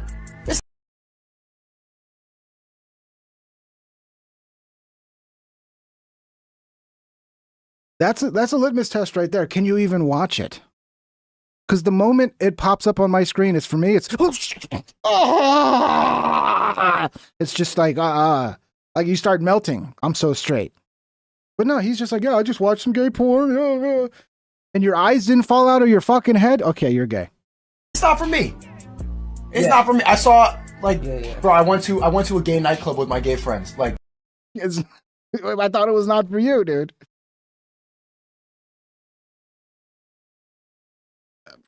I don't know who goes to gay nightclubs, but usually those are typically gay people, I went to go visit my friend in Massachusetts, like, let's go to a club. If I have gay friends, like, you want to go to the gay nightclub with me? No, thank you. You guys have fun. Have fun. Go gay it up at the gay nightclub. I'm not fucking going. Go have fun. I'm not going to be, I don't know, man. I'm starting to think maybe Andrew Tate might be right. Andrew Tate, I don't know. It was a gay club. I'm not complaining, but I would be fucking complaining my eyes out, bro, if I went to a gay club. I'd be like, guys, I'm straight, right? Why are you taking me to a gay nightclub? You trying to turn me gay? Sneeko, yeah. So things are going well for Sneeko.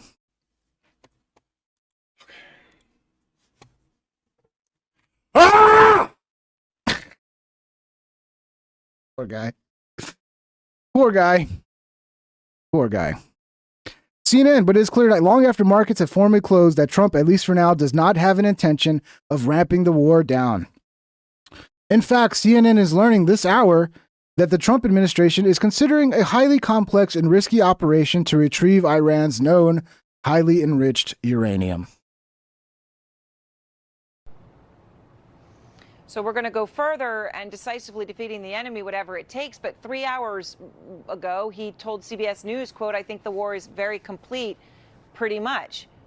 Well, that statement posted by CBS correspondent Weijia Yang was at 3:16 p.m. Well, President Donald Trump knows the timing of that very well. At 3:17 p.m., the Dow Jones Industrial Average shot up, major recovery. Oil went down. Until then, of course, there had been fear, and frankly, overnight in the oil market, panic. Oil had gone well above $100 a barrel. It was absolutely incredible what we witnessed. It was at the highest in 4 years. There was worry and fear and panic, as I said, about a global economic catastrophe. But it is clear tonight, long after the markets have formally closed, that Trump, at least for now, does not have an intention of ramping the war down. In fact, CNN is learning this hour that the Trump administration is considering a highly complex and risky operation to retrieve Iran's known highly enriched uranium. Now, that would be a massive mission. That would require boots on the ground. It would require significant forces, special forces. Lesbians are different, guys, okay? Clearly, it's not gay as a straight man to watch lesbians. Okay? That's just hot as fuck. I'm sorry. It's not the same thing. Not the same thing. And it would. The lesbians have to be hot, though. Like, not those, like, crazy, like, soccer mom, lesbians, you know, not those. But you know, two like lesbians who are only lesbians because they haven't found the right dude yet. Okay, so I can do that. Put a significant number of American ground troops in harm's way. Robert Kelly is a former chief nuclear inspector for the IAEA. He told Outfront that the United States, in his view, probably doesn't even really have a clue where that uranium is. He said, quote, it can be split up into so many batches, so it's probably not all in one place. Seems like a script for a suicide mission with little chance of success. So first of all, to get into Iran, they have to be dropped in because Iran is surrounded by mountains. So if we drop soldiers in, they're kind of stuck there. We'd have to airlift them out. Okay. So yes, this would be a very dangerous mission. And, but you know, if they want to commit to actually regime change and they don't want all this bombing to go to waste and then just have another radical regime take over, they're probably going to decide to move troops in.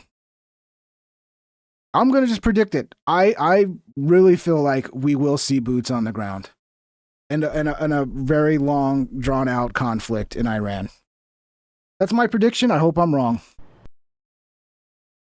I hope I am wrong. I hope Trump just tomorrow goes, okay, pull a George Bush, mission accomplished. Go get on a fucking aircraft carrier and give your speech and your fucking bomber jacket, mission accomplished, and then we just get the fuck out of there. The problem with Bush is when he said mission accomplished, we didn't stop. The troops didn't come home. It was just all fucking theater. This is fucking crazy.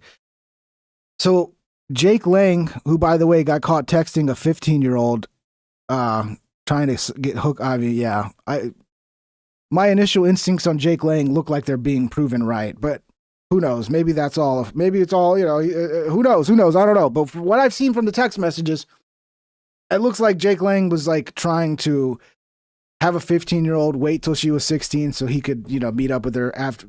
And 16's not even legal. Like, I guess, what is it, Georgia? I guess Georgia is still 16. What the fuck's wrong with you people in Georgia? What states are still 16? We need to go to war with those states. We need to start a civil war over the age of consent. I mean, this is crazy. It's 16. But yeah, so there was this fucking...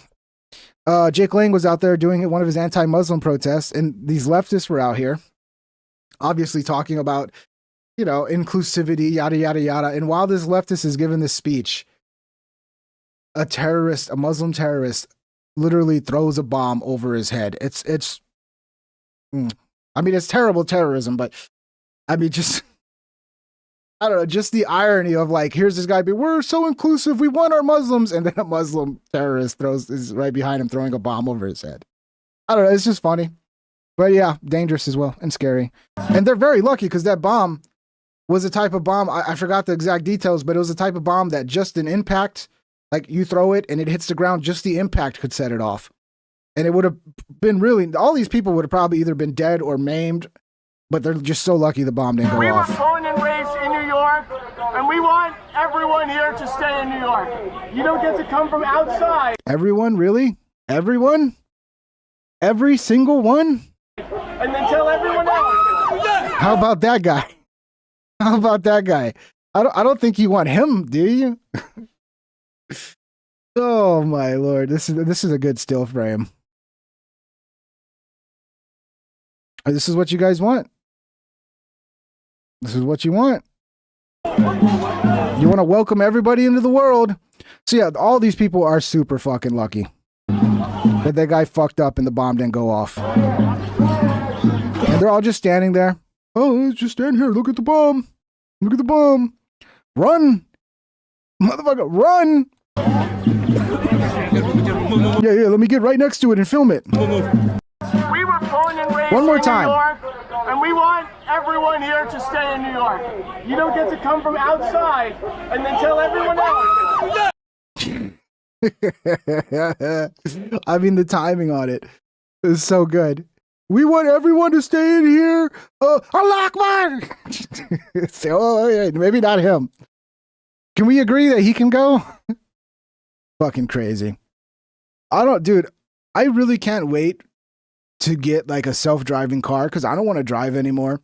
It'd be so nice to run errands and just get in the car and the car drives itself. And I'm just chilling, you know, working on something or whatever. in between, stops.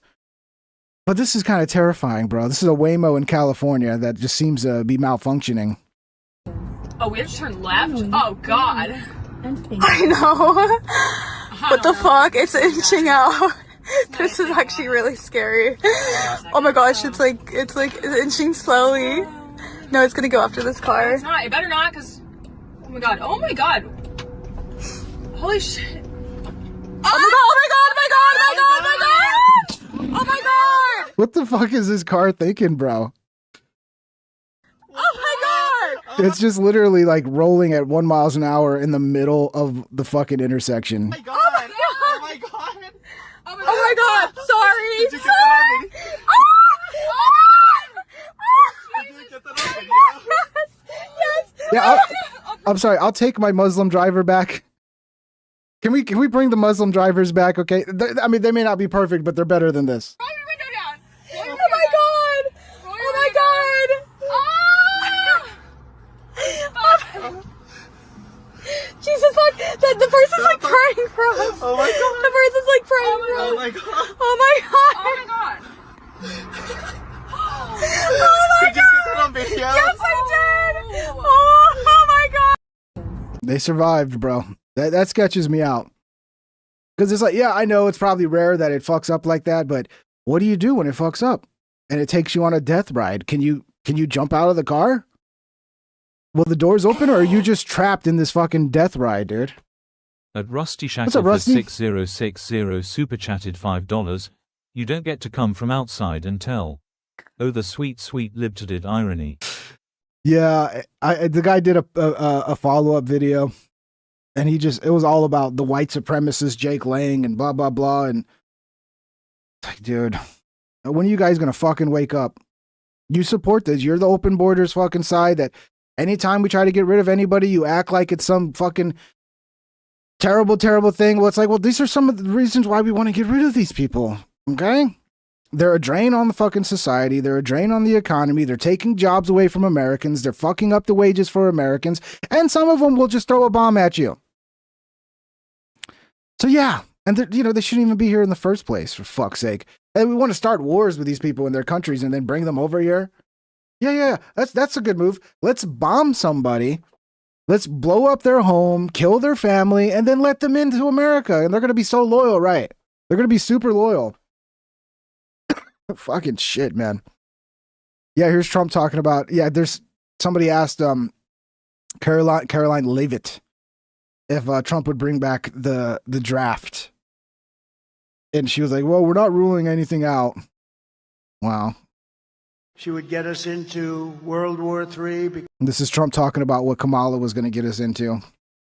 And turns out he's getting us into this. She would get us into World War III because she is too grossly incompetent to do the job. And then all of your sons and daughters will end up getting a draft notice, the thing called a draft. Oh, does it, Mikey? It has a button to call the people who can manually override it and control the car remotely. Yeah. Well, hit that fucking button, bro. I'd want a button for it just to pull over and let me the fuck out. Ed, what's this? Oh, congratulations. You've been drafted into the military. You're going to fight a war against a country that nobody's ever heard of. Yeah, so Kamala was going to start wars against countries we've never heard of and initiate a draft. Okay.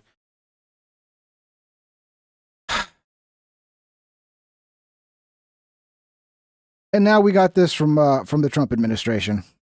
Mothers out there are worried that we're going to have a draft, that they're going to see their sons get in and daughters get involved in this. What do you want to say about the president's plans for troops on the ground? As we know, it's been largely an air campaign up until now.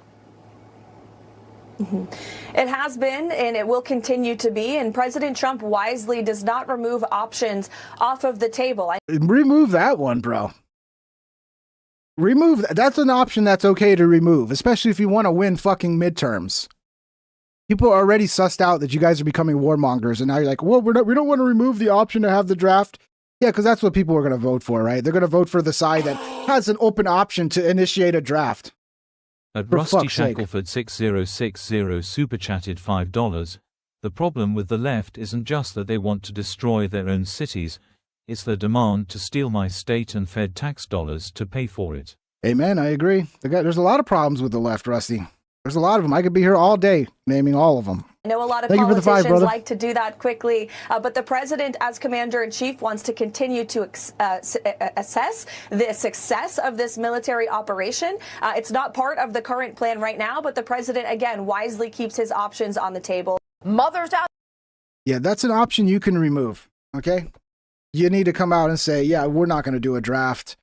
There's no need for a draft. I want the American people to feel comfortable knowing we're not going to bring back a Vietnam style draft. No, it's on the table. Yeah. Oh yeah. People are going to really show up hard to vote for you in the midterms now. It's like they want to lose. It's literally like they want to lose. This was so crazy. This is over the weekend. They hit some oil reserve or oil depot or something. And Iran was just like looking like Armageddon for a fucking whole day. This is like 10:30 in the morning. This should be a sunny day.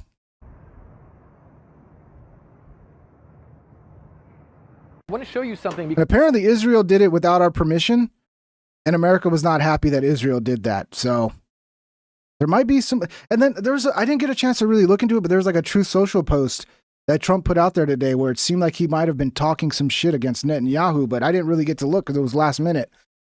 But I don't know. Maybe Trump will wake the fuck up and go the other direction and be like, I was fooled. It'll never happen again. I don't know. We'll see. Because after those fires raged, there was actually rain here in Tehran this morning. And you can see here, because this is a white car, that the rain is actually apparently saturated with oil. Ugh. You can see on my finger that it's completely blackened. And that's something that's been coming down. That's the freedom. We're bringing you freedom, Iran. It comes in the way of black rain. That's the first time that you're going to be a free peoples. Is you get oil rain. Sweet oil rain. For the better part of this morning. So, of course, that's also a concern for folks here. Happy early birthday, John. I don't know if it's your birthday, but I saw someone.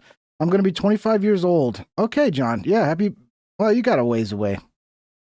I'll try to remember. That there's this rain that came down that seems to be saturated with oil. It's a sign of freedom right there. Oil rain. Tapper, is targeting Iran's oil industry going to be a continuing strategy for the U.S. and Israel?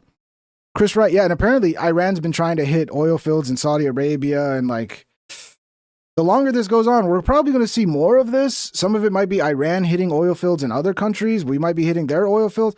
Yeah.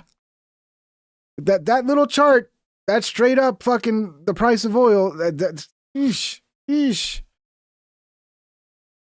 Yo, it dropped, guys, it dropped. Okay, it's still straight up. Long term, like that's the trend, straight the fuck up, and that's scary. Because we can't really afford for goods, the price of goods to go up any more than they already have. 6060 super chatted $5. If the war only lasts a couple weeks and they cave like Venezuela, how you feel?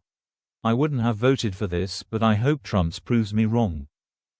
I think it will depend, like, what did we achieve? Right? Like if right now, let's say it ended right now and it's like, okay, what did we achieve? We went there, we bombed, we killed a bunch of people. And it's the same regime. It's the son of the guy you killed who's running it now. Like, what did we achieve? Did we make the world safer? Of course, the spin will be, well, Iran will never have nukes again. And then like in a year, it'll be like, oh, they're 2 weeks away from nukes again. It's like, what did we achieve? That's how I'll feel. If I can see actual, like, okay, there's actually a more pro-America regime now. We're going to work with Iran and like, they become like our puppets or something. Like, okay, well, we achieved something. But that's what I'd have to see. Like, what did we actually achieve? And then I'll be able to make a decision whether it is worth it or not. But yeah, I don't know. At this point, what have we achieved? Of course, there'll be the cope that like, yeah, we knocked back their nuclear program to the fucking Stone Age. Like, okay, sure. In fact, you probably just made them more diehard to get nukes after this. Tehran, after the Israeli military says... I fucking would. If I was Iran, I'd be like, dude, we need nukes now. Because none of this shit happens if we have nukes. Struck fuel sites in the Iranian capital. Is this going to be a new continuing strategy for the U.S. and Israel targeting Iran's oil industry? No, there are no plans to target Iran's oil industry, their natural gas industry, or anything about their energy industry. If these are Israeli strikes, these are. Bro, the scenes are so fucking. I mean, that when they hit that oil shit, the explosion was so huge. The sewers across Tehran lit up on fire because this is the most Armageddon looking shit I've ever seen. And I remember them doing this in Iraq too. I remember seeing footage of the oil fields on fire in Iraq, and it's like, dude, what a hellscape, bro. Local fuel depots to fill up the gas tank, in this neighborhood in Tehran. The U.S. is targeting zero energy infrastructure. So we want to end a 47-year war. CNN's Fred Pleitkin's on the ground in Tehran, and he reports thick black smoke and oil raining from the sky. One resident told CNN, it, quote, feels like we're suffocating. I know that the president has voiced concern for the Iranian people in the last few months. You are a former energy executive. What are the health impacts from these strikes on fuel sites? Nah, you're fine. It's okay. Yeah, breathe in that black suit. Breathe in that oil air, baby. It's great for you. It's good. Yeah, of course, there's air quality impacts of that, but I would focus on the thousands of American soldiers that the Iranian regime has killed over the years. They opened their regime by kidnapping 66 Americans and holding them hostage for over a year. 3 years later, they killed hundreds of Marines in Beirut, doing nothing of aggression towards Iran. And then they continued that through IED bombs in Iraq. So this is a murderous regime. In fact, they recently killed somewhere between 10 and 30,000 of their own citizens protesting their murderous regime. What's up, Rusty? Rusty Shackelford 6060 super chatted $5. Israel is burning the oil that we rightfully stole. How dare Israel, bro? Yeah, apparently we weren't happy about it, according to what I've been seeing. So it's almost like Israel did it on its own. Yeah, I don't know. That's a far greater worry than a few days of lower air quality in Tehran. They're just not even on the same magnitude. Let's talk about these images. Yeah, nothing we do is bad. Everything everybody else does is bad. We kill somebody, it's fine. We're allowed to. We have the right to kill people, and we're the ones that God. I mean, it's kind of like some religious fanaticism too. Like there's been reports that there's actual like high level military officials talking about like this war from a religious perspective and how this is going to bring back the second coming of Christ and all this. And it's like, whoa, wait a minute. Who's the crazy religious fanatics now? It sounds like we're pretty fucking crazy too if we have military officials saying shit like that. Breaking Fox News, Iran has the advantage. We're seeing more drones penetrate our defenses. We should be really honest with ourselves. A 20K Shahed forcing us to burn multi-million-dollar interceptors, that's unsustainable. We only make 6 or 7 interceptors per month. And they're multiple millions of dollars to shoot one of these off. So, yeah, this is not sustainable. What do you think is the discussion between these, our highest end defense companies and the president this afternoon? What could be done quickly if needs to be? Well, I think the discussion is how do we plus up our counter drone defenses to, continue to strike down these drones, because clearly some of them are getting through, obviously more than we wanted to. We're seeing more drones penetrate our defenses than I think expected. We should be really honest with ourselves about that. That brings up, frankly, a larger issue that I've been talking about on this network for years. We have our critical installations around the world have been vulnerable. There are people in some of our own government offices who have failed the American people in purchasing failed equipment. That's why we're seeing some of these Shahed drones get through. Even one enemy drone getting through our defenses and striking a U.S. embassy overseas is unacceptable. And Martha, something, a cheap $20,000 Shahed forcing us to burn multi-million-dollar interceptors. Now think about the Strait of Hormuz. The greatest military in the world, and we can't lock down the Strait of Hormuz because Iran can just keep using these cheap fucking drones. And I think it's great that we have such a powerful military, but there are limitations. There are limitations even for us with the greatest military in the world. Because you would think, with the greatest military in the world, we should be able to just lock down the Strait of Hormuz and open it up. It's like, no. We can't even lock that shit down. Starting fires currently at oil facilities and U.S. embassies, that's unsustainable math. Marco Rubio said the other day we only make 6 to 7 interceptors per month at the tune of $1 million apiece. That doesn't make sense. He probably doesn't know that there are probably, parts of the government acquisition cycle that I've heard some of them cost way more than $1 million. I've heard like 50 million for some of the, I think the Patriot interceptors. Either way, even if it's just $1 million, do the math, man. Get ready. I hope you enjoy where your taxpayer dollars are going, because you're the ones funding this shit. are still a mess. I mean, I don't know who's in charge of the Department of War's procurement over the last few years to put counter drone systems, but the reality is that we're seeing right now there are gaps, and so we need to buy more systems in the U.S. and start plussing up our forces. And I hope that there's a real discussion at the White House right now about doing that. We'll see, John, you're asking about Resident Evil. We finished Resident Evil. I got to find a new game. I'll bring back the game and we'll do some more gaming streams, but I got to figure out what game to play next. The only other game I have right now that I haven't played is the RoboCop, the one that came out like a year or two ago. Seems like a fun game, but I don't know if anybody's interested in that because it's, it's about 2 years old, so it's kind of old news, whereas Resident Evil was new. But yeah, we'll do some more gaming streams. Just got to figure out what game to jump on next. But we'll do them. What do you think is the discussion between these? Yeah, let's move on to the next one. What do we got next? Just in, CNN compares eerily similar U.S. official statements during first week of Iraq war versus the Iran war. Not a good sign. I remember this shit. They tried to make it seem like the Iraq war was going to be quick and easy. And it was the first time, because the first Bush went in there, did what they needed to do, and we got the fuck out. Operation Desert Storm. I think it was like as close to a perfect of an operation as you can get. And he was smart enough to go, yeah, we're not going to sit here and fucking own this quagmire. We're done. We get the fuck out. So, everybody had high hopes for the second Iraqi war, that it was going to be quick and easy again. No one can fuck with our military. And that lasted 20 years. Okay? So let's not be naive, please. Regimes like this that have their power base in fear and intimidation tend to topple fairly quickly. Yeah, Dead Space is definitely the remake of the original. I definitely am going to play that.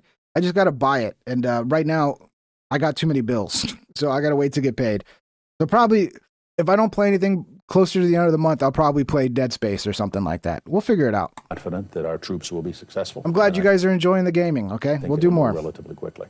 It could last, 6 days, 6 weeks.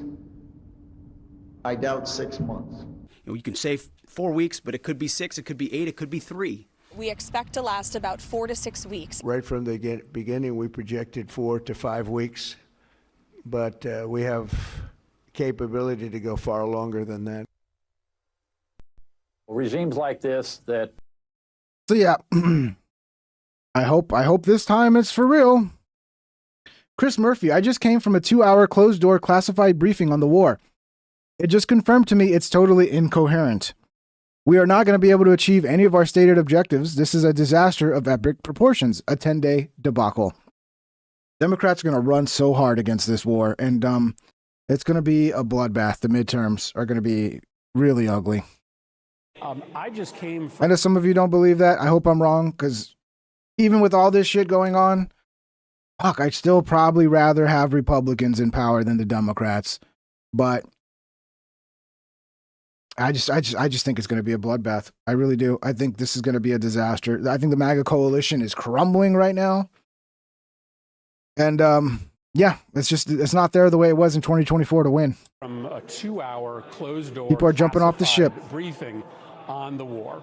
It just confirmed to me it's totally incoherent. We are not going to be able to achieve any of our stated objectives. But I mention it because it's another closed door briefing. We have still not yet heard a full explanation as to why this is necessary.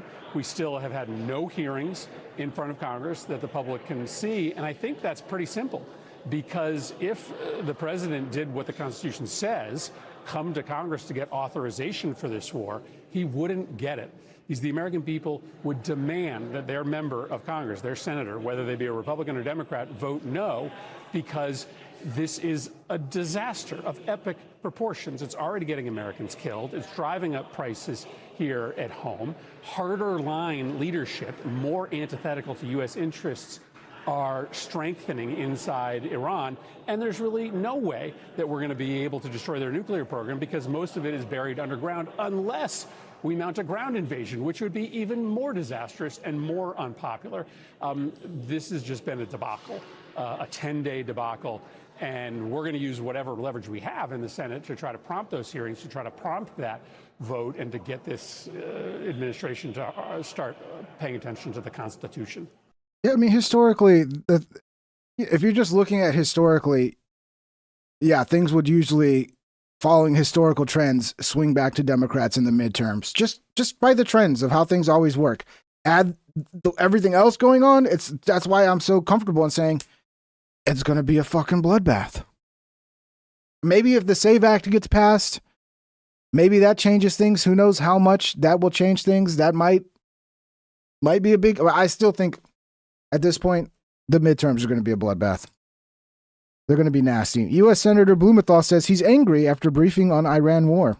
I emerged from this briefing as dissatisfied and angry, frankly, as I have from any past briefing in my 15 years in the Senate. I am left with more questions than answers, especially about the cost of the war.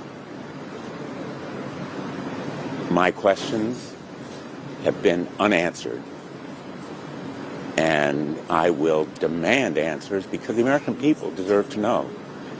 And I guess I am most concerned about the threat to American lives of potentially deploying our sons and daughters on the ground in Iran.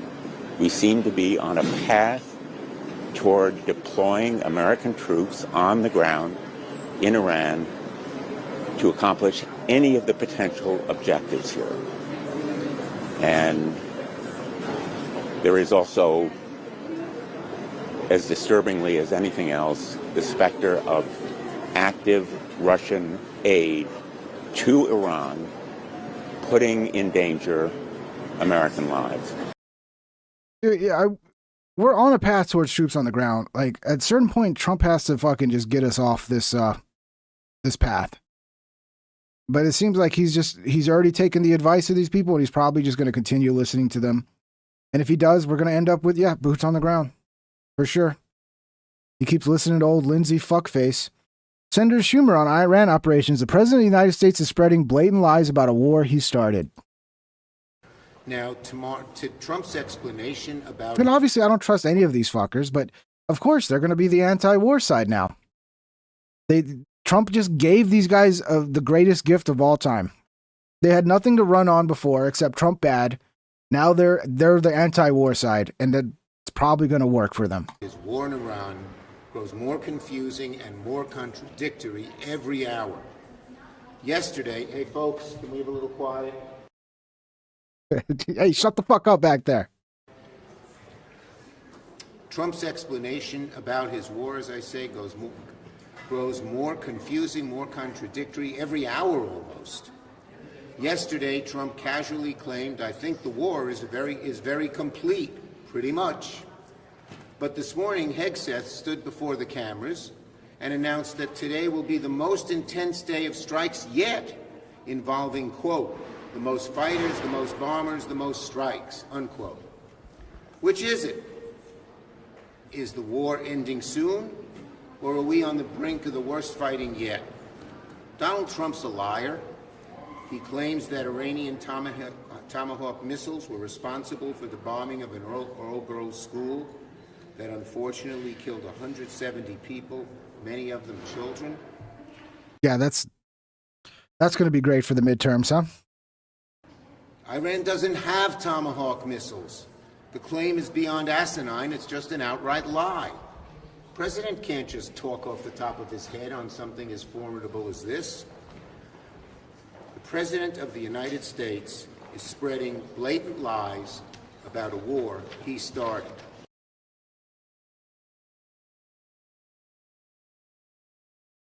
What a gift to these motherfuckers, bro. Here's Joe talking about it. Talking about the Trump betrayal. I think it is. Which It's just 100% seems so a betrayal. insane based on what he ran on. I mean, this is why a lot of people feel betrayed, right? He ran on no more wars and these stupid, senseless wars, and then we have one that we can't even really clearly define why we did it. Well, but he said he's against endless wars. Well, they're running all, against endless wars. Listen, man, they're So- all endless. Did Well, if we you ever put- hear Rumsfeld talk about Iraq when it first happened? We just did. Tell me. They were talking about like 6 weeks. 6 weeks. Oh, yeah. 6 weeks. Yeah. But they put that was ground force, and I know that they've not ruled that out. For me, that would be. They have? They have not. Oh, my no, understanding is I'm that sorry. they've not. Yeah. I thought you said and now. Yeah. Have now.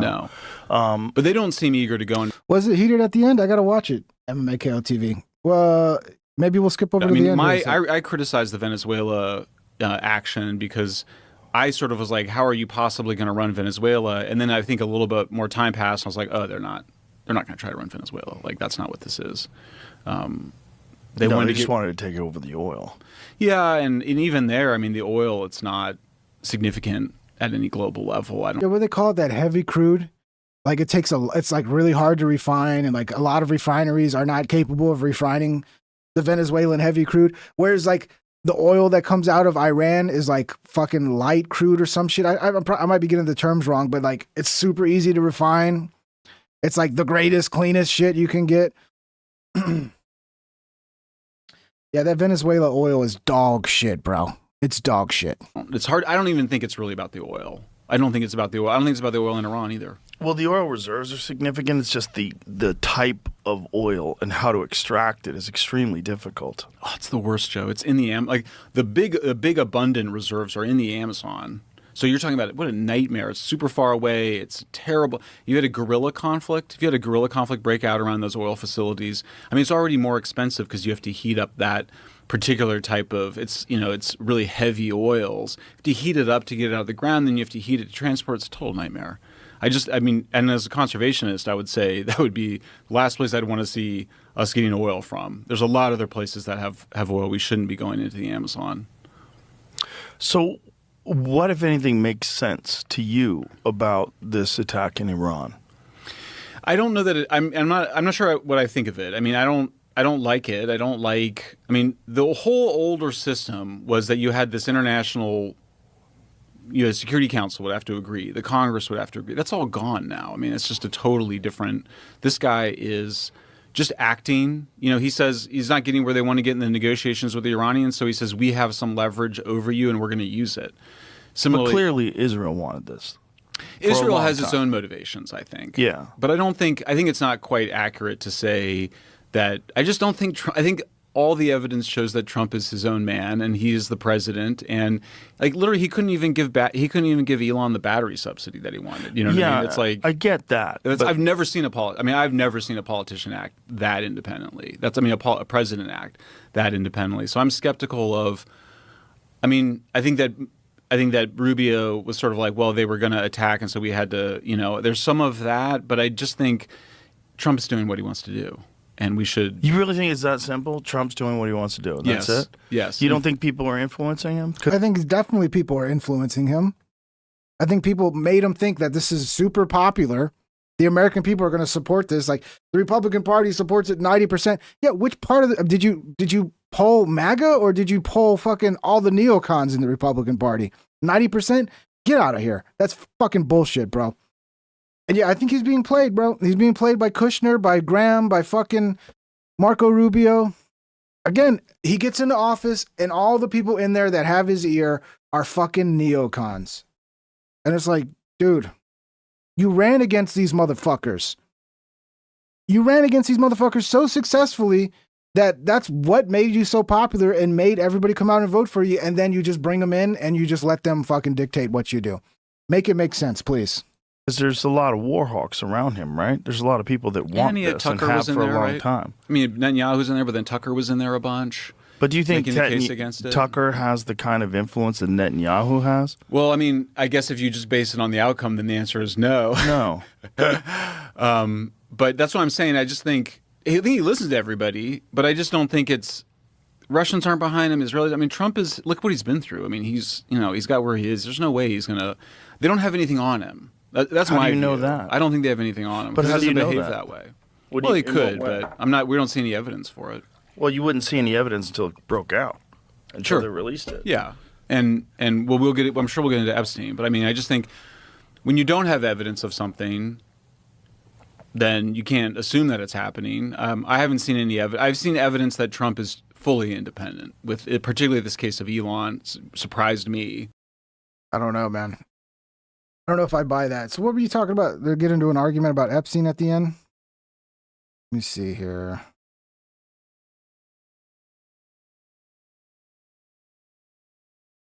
Feel good about AI. It can timestamp everything for you. I'm guessing right here. Code word community. What's your position? Yeah, I've changed. I think spent a bunch of time with the files. I will say I think I did do a piece where I do think that the shrimp is a code word for young women. I'm pretty sure about that.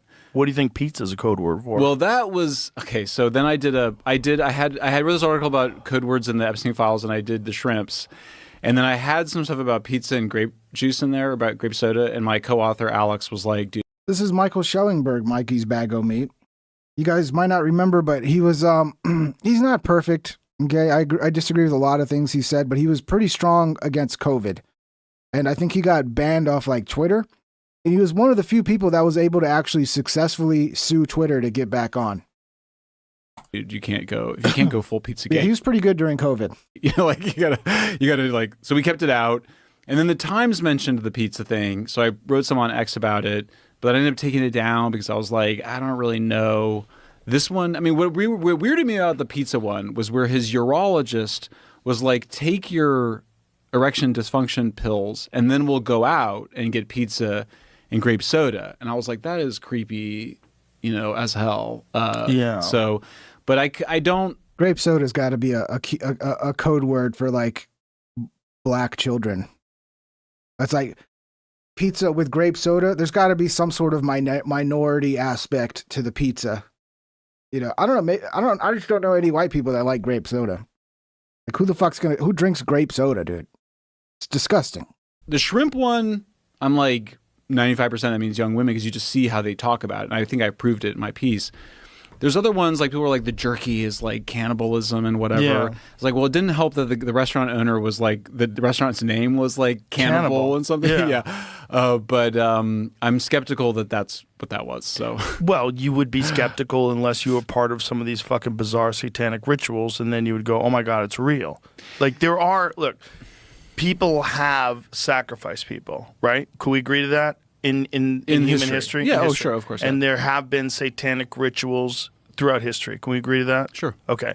So there has been cannibalism in history. I'm sorry, Don Coovey, but grape soda is the worst soda ever made. We agree to that? Okay. Unfortunately, a lot, actually. There was a lot, yeah. The grape flavoring is terrible, bro. I hate the grape flavoring. Why wouldn't we think they're talking about that? We don't want to believe it, right? Is that what it is? No, we don't want to believe that. Now, orange soda is way better than grape soda. Okay, I'll take an orange soda over a grape soda any day. These people, these multimillionaires and billionaires that go to this island and engage in all this crazy shit aren't doing something like child sacrifice or cannibalism. Well, let's start with the thing that I think a lot of us thought it was, which is that it was an intelligence community sex blackmail operation. That's what made it for me a story. I mean, a creepy guy doing creepy things. We call that a dog bites man story. What makes it a man bites dog story is that you kind of go, wow, it's like Mossad and CIA running a honeypot. I mean, that's the premise of Whitley Webb's 2-volume book, One Nation Under Blackmail. But when you look at it, like, we don't see that. We see one case where Epstein emails himself something that sounds like it's in the voice of the Bill Gates science advisor, Boris Karcich, I believe is the name.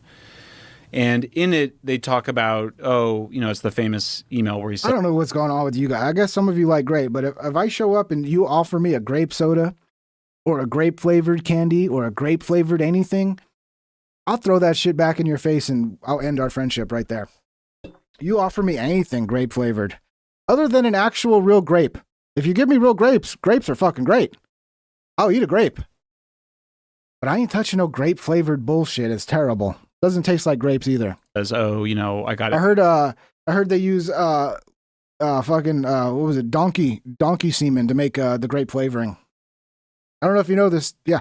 Donkey semen. That's how they get grape flavoring. STDs. It says you got STDs from Russian hookers or from Russian women, and then you tried to slip antibiotics, or you wanted me to slip antibiotics in Melinda's drink, and Melinda I'm making that one up, but I've heard that like vanilla extract comes from like a beaver's anus.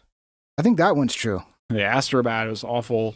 It doesn't that's not, it's weird what that is. So first of all, it's not even clear what that is. Hold on a second. We're just talking about emails.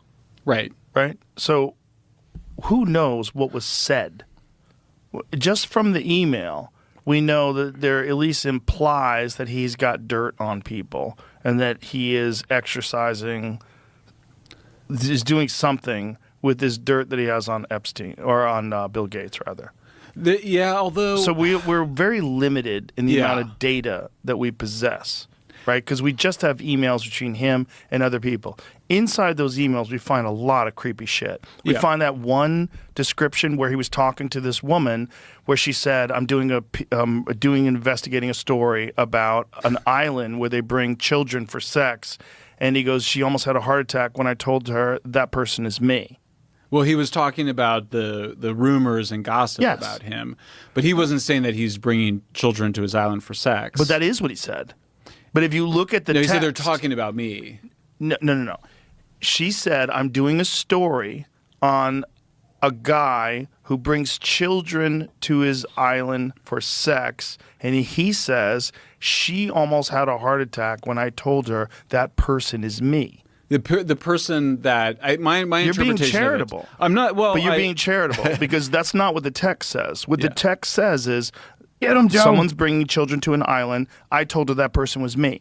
Yeah. He didn't say, "I told her that's a bullshit rumor. I let her know that's not true." But that's very much in his style. I mean, look. Let's back up to the intelligence. But wait a minute. Why would you dismiss that? We can pull it up and look at it. I just think, I think what we see from the files. And I think Mike Benz has sort of pointed out the ways in which Epstein might have been a contractor or a financier or somebody hiding money for the intelligence community. Beyond that, I don't see any evidence that he was doing much for the intelligence community, if at all. But you're only getting emails, and only half of the emails, right? So there's only 3 million emails that have been released. Wasn't there something like the amount of data that was deleted was like terabytes? Like massive amounts of the Epstein files was actually wiped out. And that's probably where all the fucking actual juice is, to where we can actually figure out what the fuck is going on.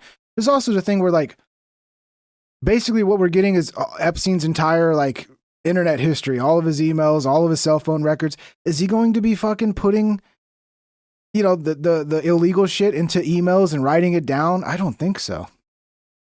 And if they do, it's going to be code words, which is why some of these emails, it seems like they're using code words. It's like,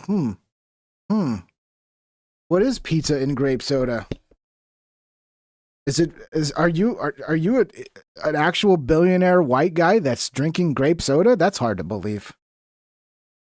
That one's hard to believe. It's hard to believe any self-respecting human being would drink grape soda unless that was the only option. Yeah. There's another 3 million that the FBI possesses that they're not releasing.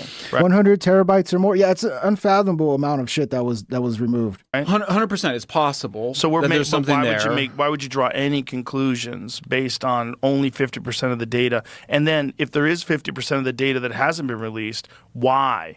Is that way worse?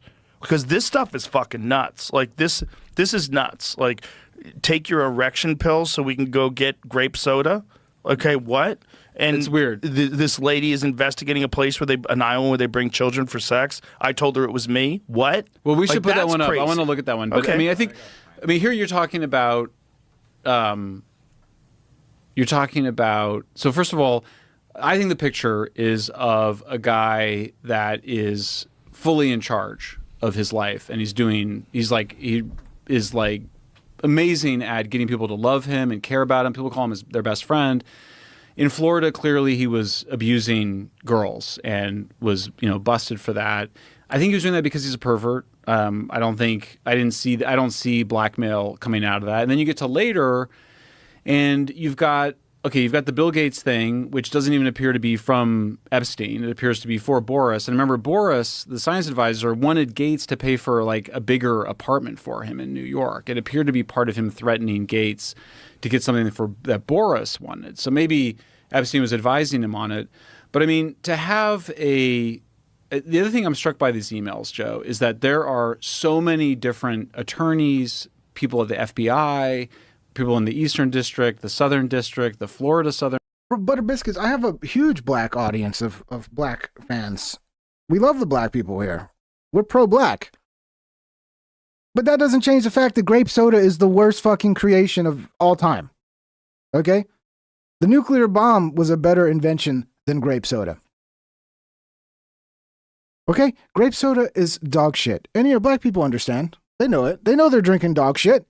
They just grew up with it. They got used to the dog shit, District, they would all have to be in on it. And I'm skeptical because FBI... Why would they all have to be in on it? Well, because they're reviewing the information. They're trying to bring, action against him. Yeah, Mid-Century asked me, sup pink, sub mid, sup mid-century. I was going to say sup mid, but then that sounds like an insult if I call you mid. Sup mid-century. At L_Yeffa-67 super chatted $5. My super chats are grape flavored.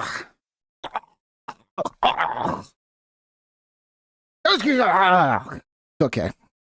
I'll take the grape flavored super chats because I don't actually have to taste super chats, thank God. If the super chat came in the form of a drink, I had to drink it. If it was grape, I'd say keep it. I'd say keep it. But thank you, Jefe, for the grape flavored $5 super chat. What was I saying before that? Mid-Century says, sup ping, do you think the end war talks are another facade to carry out more horseshit? I think it was basically an attempt to calm down the markets, I think is what it was. It's like, just tell them just tell them it's going to be over quick, and then maybe that'll calm down the price of gas. Because I guarantee you Trump was flipping out about the price of oil going up. He should have known it was going to happen. But I think they sold him a bunch of horseshit. 3 or 4 days it's going to be over, and then the price of oil is going to go down now that the evil Iran regime is out of the picture. I think he bought into a bunch of bullshit, to be honest. So I don't know. That would be my guess. Is they were kind of testing the waters to see how the market would react to a message like that. It depends on who are the powerful people that are implicated and what kind of influence they have over what gets released and what doesn't get released. Clearly, names were redacted. Did I say the 80s sucked? Did I put it that way? I don't think the 80s sucked. I just think people are overhyping the 80s. So when I see people overhyping it and making it seem like it was this magical time, it's like I kind of want to shit on it because you're overhyping it. Okay? So did the 80s suck? No, the 80s didn't suck. But it wasn't as amazing as everybody thinks it was. Most of you people out there that want to be in the 80s so bad, if you were able to fucking travel in time back to the 80s, I don't think you could make it more than a day or two before you'd be bored out of your mind and you'd want to come back. You'd be like, please, I want to go back. I want to go back to regular time. Please, I can only play Pong for so long. Riding my bike is, it's kind of fun, but it's not as much fun as I remember.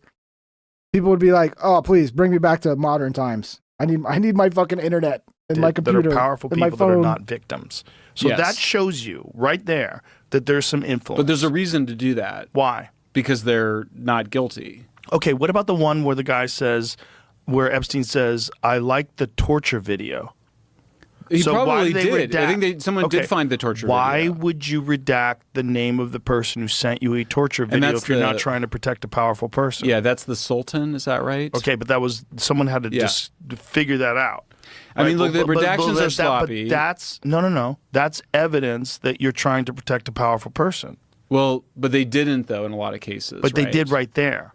Yeah, I mean, the redactions, they were making them. I mean, it was like, my understanding is that there was Marty McFly drank grape soda. Okay, well, I'm never watching Back to the Future anymore. Thank you, K-Mac. You ruined it for me. One of my favorite movies. You ruined it. I can't watch it now. Powerful people's names. Yeah, but I mean, look at like we're in the midst. I mean, literally the people that are being canceled for this, like Peter Attia. These people are like victims of we're in the middle of a complete, moral panic. I mean, it's like Me Too version 2. I mean, people are having to leave boards. I mean, look, these are people I don't like. I'll just be honest. Like, if part of me hesitated because I don't like Larry Summers. I don't like Bill Gates. I don't care about Sarah Ferguson. I didn't say anything. Then they came for Peter Attia. It's a little bit like Peter Attia, like he didn't do anything wrong, and he just like lost his job with CBS, and he's sort of now they're under this cloud, and people go, oh, but he was in the hospital, and he was with Epstein, his wife was in the hospital.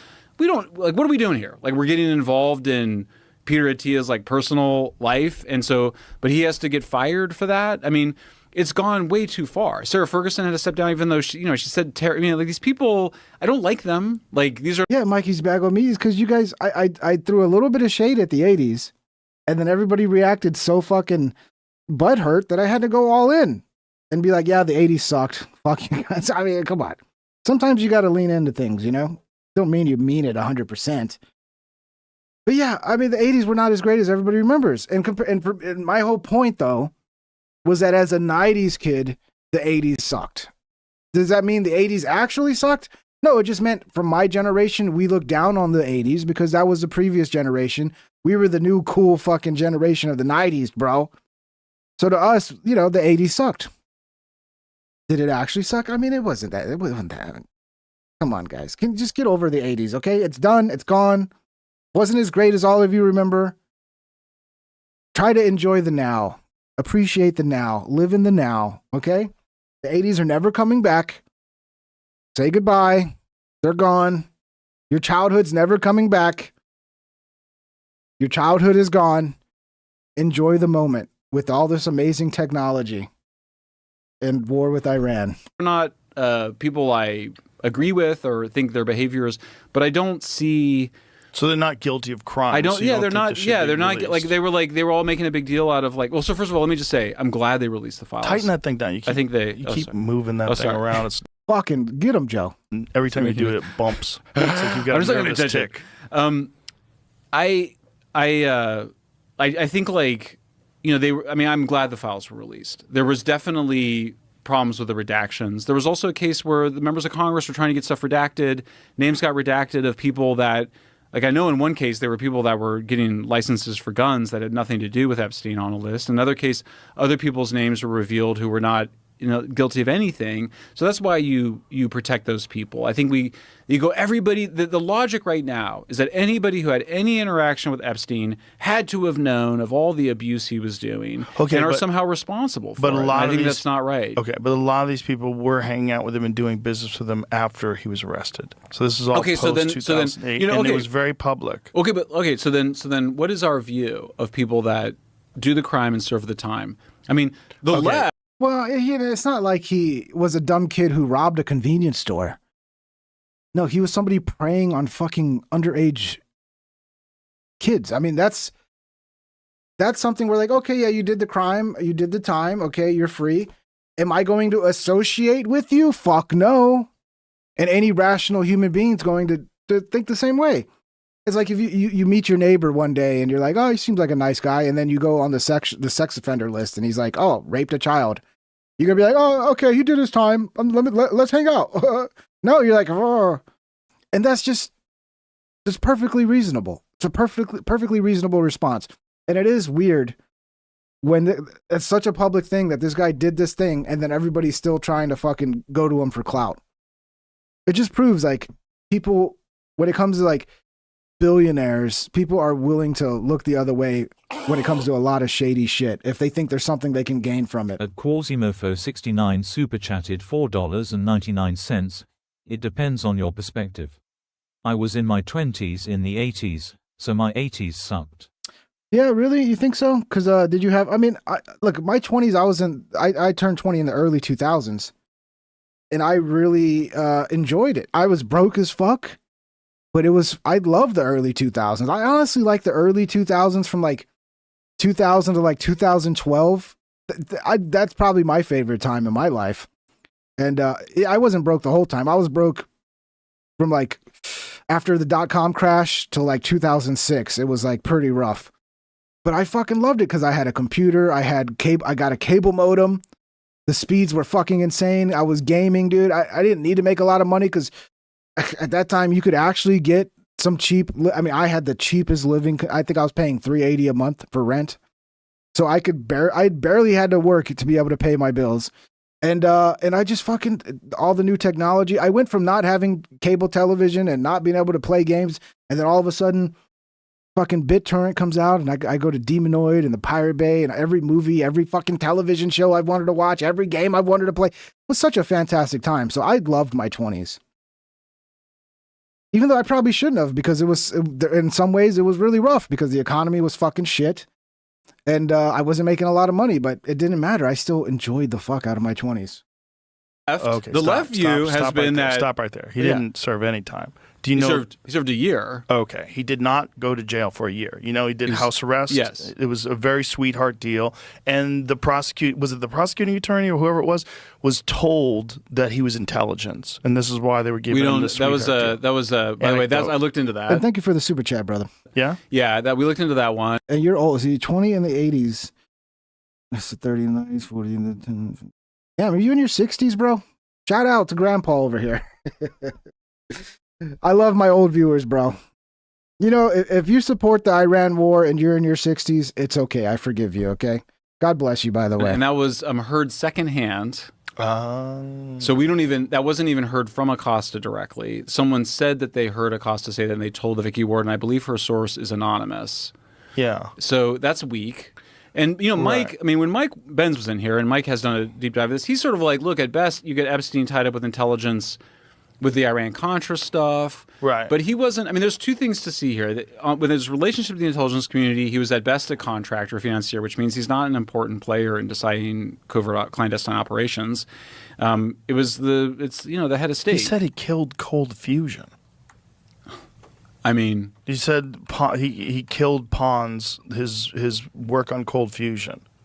I mean, I don't know. Did he? I mean, Cold Fusion, they keep doing it, right? They haven't done it yet. Well, I know Carl Page, But he's saying, the founder, the brother of But he stated that he killed Cold Fusion research. Because he cut off funding for it? Yeah. He manipulated right? people.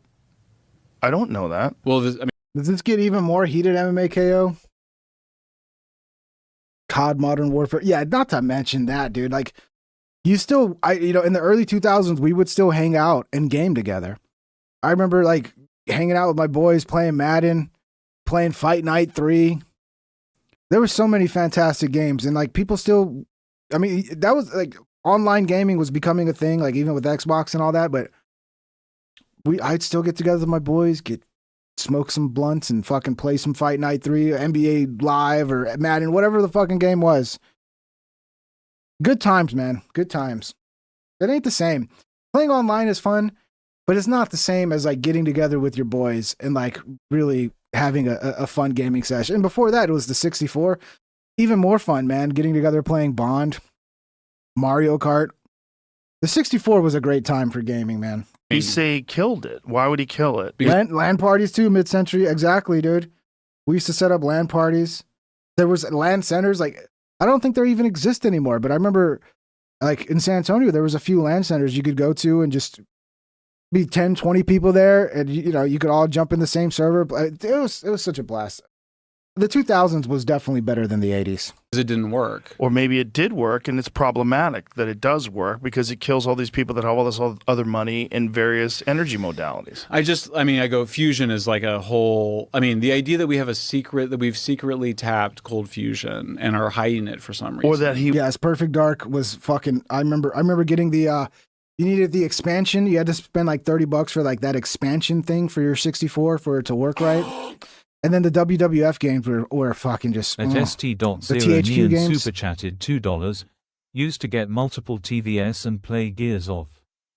Yeah, I remember doing that with Doom. Back in I think this was the fucking 90s. I was in high school. And on the PlayStation, you could hook up...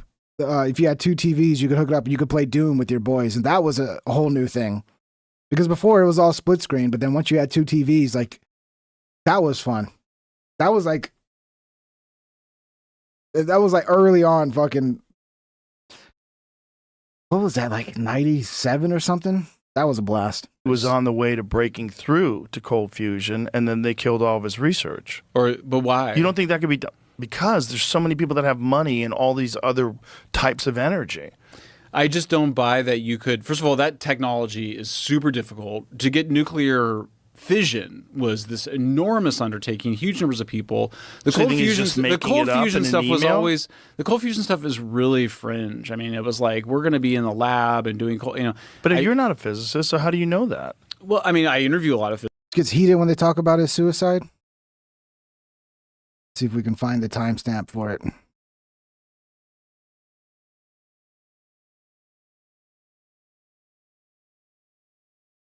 Let's see if it even lets me ask this question.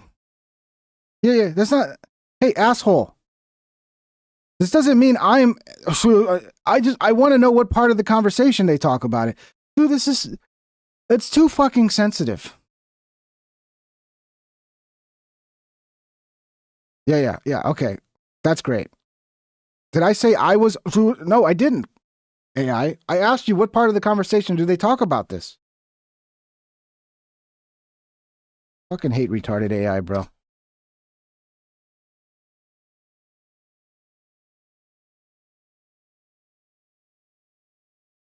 Happens. Also, the lady who was the guard deposited money into her account. I saw that. But that doesn't, what does that mean? Jesus Christ. Okay. Well, I mean, in other words, she also Googled his name before he died. All that's totally okay. But it's like, let me Scooby-Doo why are you dismissing? I don't understand why you're dismissing this. Because if you're going to not dismissing it, I'm saying. But hold on, you are. Yeah. But hold on, you are. Because if you do have a guard, and all of a sudden this guard acquires several payments. She made several deposits. One of them was $5,000 just 10 days before he died. And then the cameras are cut. Okay, and then they mysteriously don't pay attention to the cell of one of the most important defendants of any case. Like, just the word, they can't understand the context. I'm looking for when they talk about that. All of a sudden, it's don't kill yourself. Oh, don't kill yourself here. What the fuck? I'm asking. It's so retarded sometimes, bro. This fucking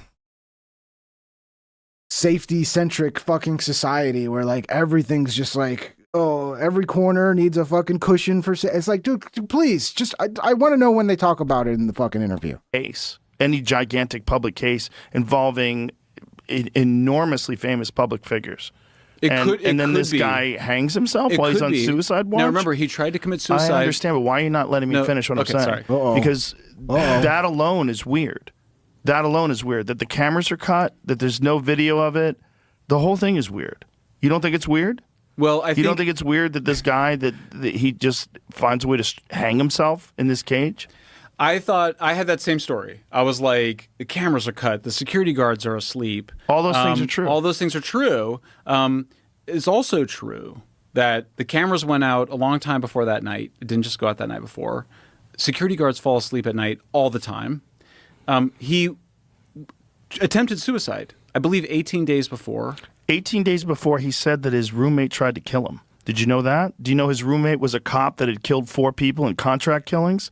His cop roommate, his cellmate, was a murderer. This Schellenberg guy sounds like a fucking shill, bro. He was a guy who was a drug-dealing cop who had killed 4 Shilling people it up, bro. in contract killings.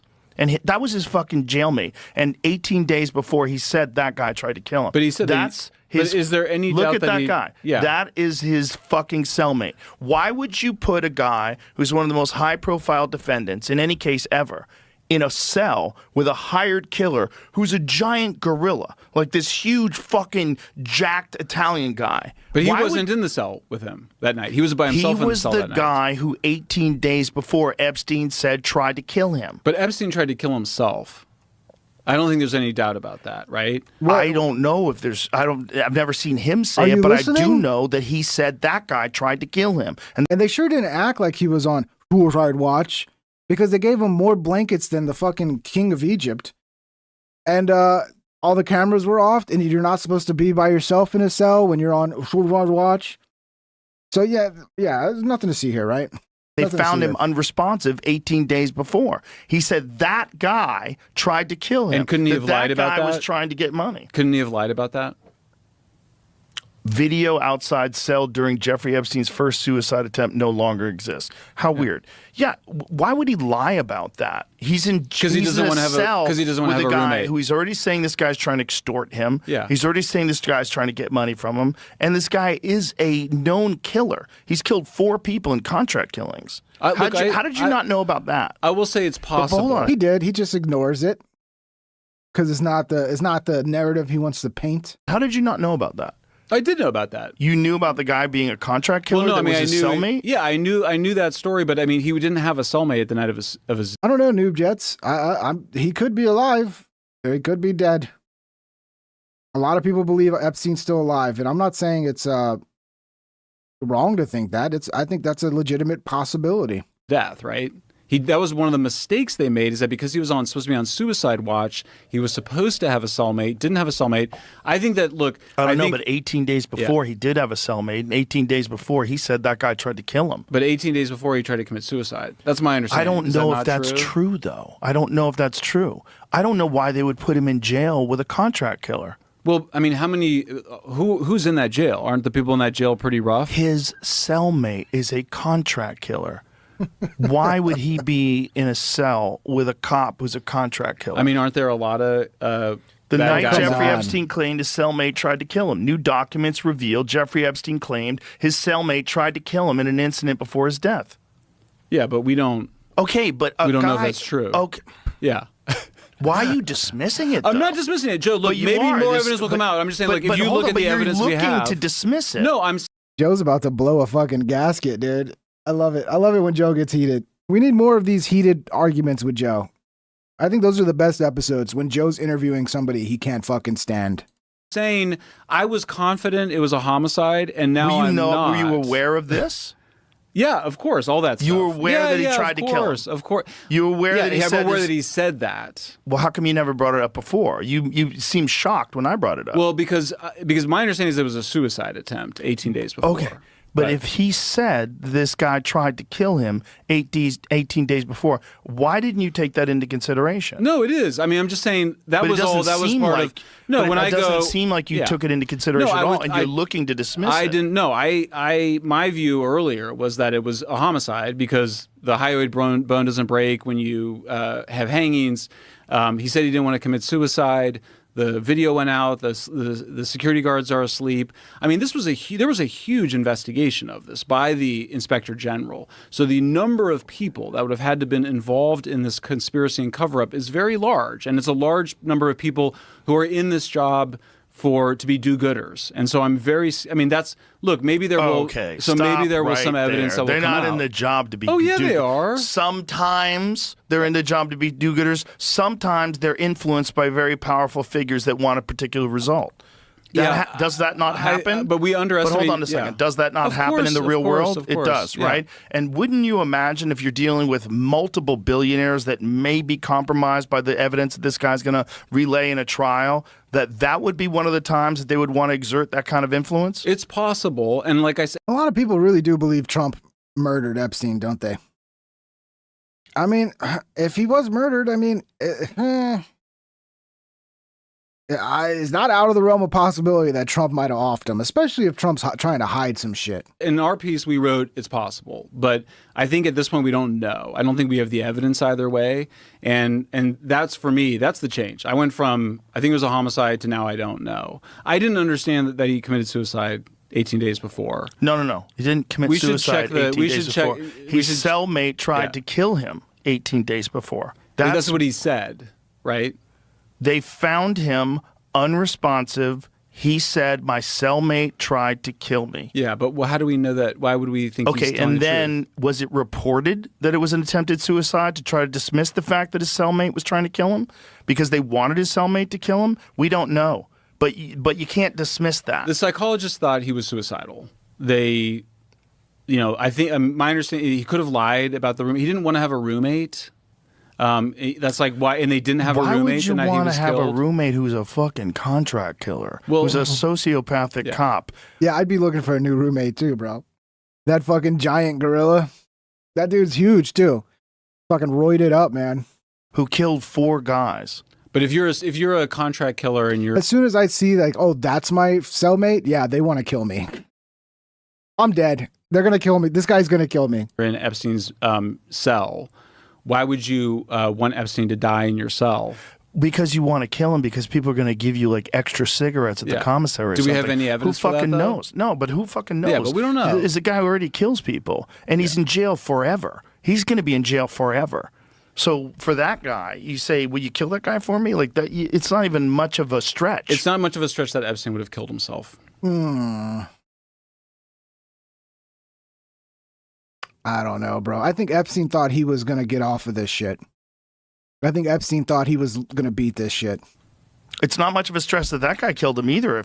If he's telling the truth, that there was a report 18 days before that guy tried to kill him. We just don't know.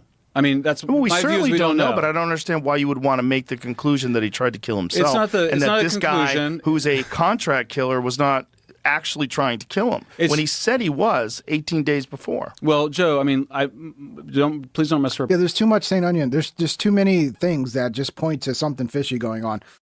The missing footage, which looks like it was wiped, like the camera was working, but I think I read something where like they fucked up and accidentally deleted the footage. They were told like, don't do this, that'll delete the footage, and then they did it and it deleted the footage. Like, oops. There's just too many fuck ups. It's like with the Trump assassination attempt in Butler, PA. It's like there's just too many mistakes where it's like, is this a coincidence or did you kind of fuck up on purpose? You know? I'm saying I don't know. And that the change for me is going from really looking like a homicide to really not knowing, because there's some evidence that I had not considered before that. Right. You know, the guy who did the autopsy was the guy from that autopsy show on HBO, who his name is Michael Baden, and he was famous. The official autopsy. No. The one his brother authorized, because he was famous I don't think for he did an catching autopsy people. though. He was a medical examiner. He's a right? medical examiner. He's also Right. famous for. He's also paid. Site conducted a post-suicide watch report. Epstein denied suicidality and stated, "I have no interest in killing myself," and that it would be crazy to take his life, though he was depressed and unhappy about his current legal situation. He was told he will remain on psychological observation in the near term. He said, look, and you see even there, he says he didn't recall he got the marks on his neck, so he didn't blame that on. But no, that's here. But then the other details from the other report said that he complained that the guy tried to kill himself, that his cellmate rather tried to kill him. Can you go back? to Okay, that? we Let's can take a look find at that it. again. But Yeah. I don't think. But Joe, I think Rogan's not. He's not liking this. You got to shill, Rogan. That's what happened. Look, Rogan, have me on, okay? Stop having these fucking shills. Okay, give your boy Pink Trip a shot. Let's talk about Epstein. I don't think that you've Fine, got it. okay. I don't think you've got it. I'm never getting on Rogan. I've just given that up. I don't think you've got the. That I don't dream think is you've, I don't think past. we've nailed the case that it was a homicide at all. Well, I'm not saying that I know. Yeah. But I'm saying Okay, so that's then we agree we don't know. Yes, but you're dismissing I'm these not dismissing major it. factors of him I'm being not in dismissing a it. cell with a contract killer, him saying 18 days before the guy tried to kill him, then finding him unresponsive, that someone tried to strangle him 18 days before. Yeah, but I mean, there's just you can make a case either way. Is my point. You can make the case that he was murdered. You make the case that certainly he was can, but at suicidal. a certain point in time when the That's just too many factors. The camera being off, the guards dropping the ball. He's on suicide watch, but we're gonna give him just the amount of blankets he needs to kill himself. Suicide watch, but no cellmate. And then you have the report where it's like the bone that was broken. You would need more than just a hanging to have bones like that broken. This would need to be like a violent strangulation or some shit like that. I forget the actual details, but there's just too many things that point to something fishy going on here. Where can you still say, yeah, maybe it's possible that he took his own life? Okay, I could see maybe there's a possibility that's what happened. But I'd say the more likely possibility, when you account for all the factors, is there some foul play here? enough circumstantial evidence that's fucking weird, like the cameras being down, the guards being asleep. But the cameras were down. I think I don't quote me on exactly, but they weren't down like that day before or something. They were down for a while before, and the security guards fall asleep all the time. Mm-hmm. What did you find about him, the roommate trying to kill him or something? They were down for a while before, and the security guards fall asleep all the time. Mm-hmm. I don't know. There's just that little. I don't trust this guy. I don't trust him, bro.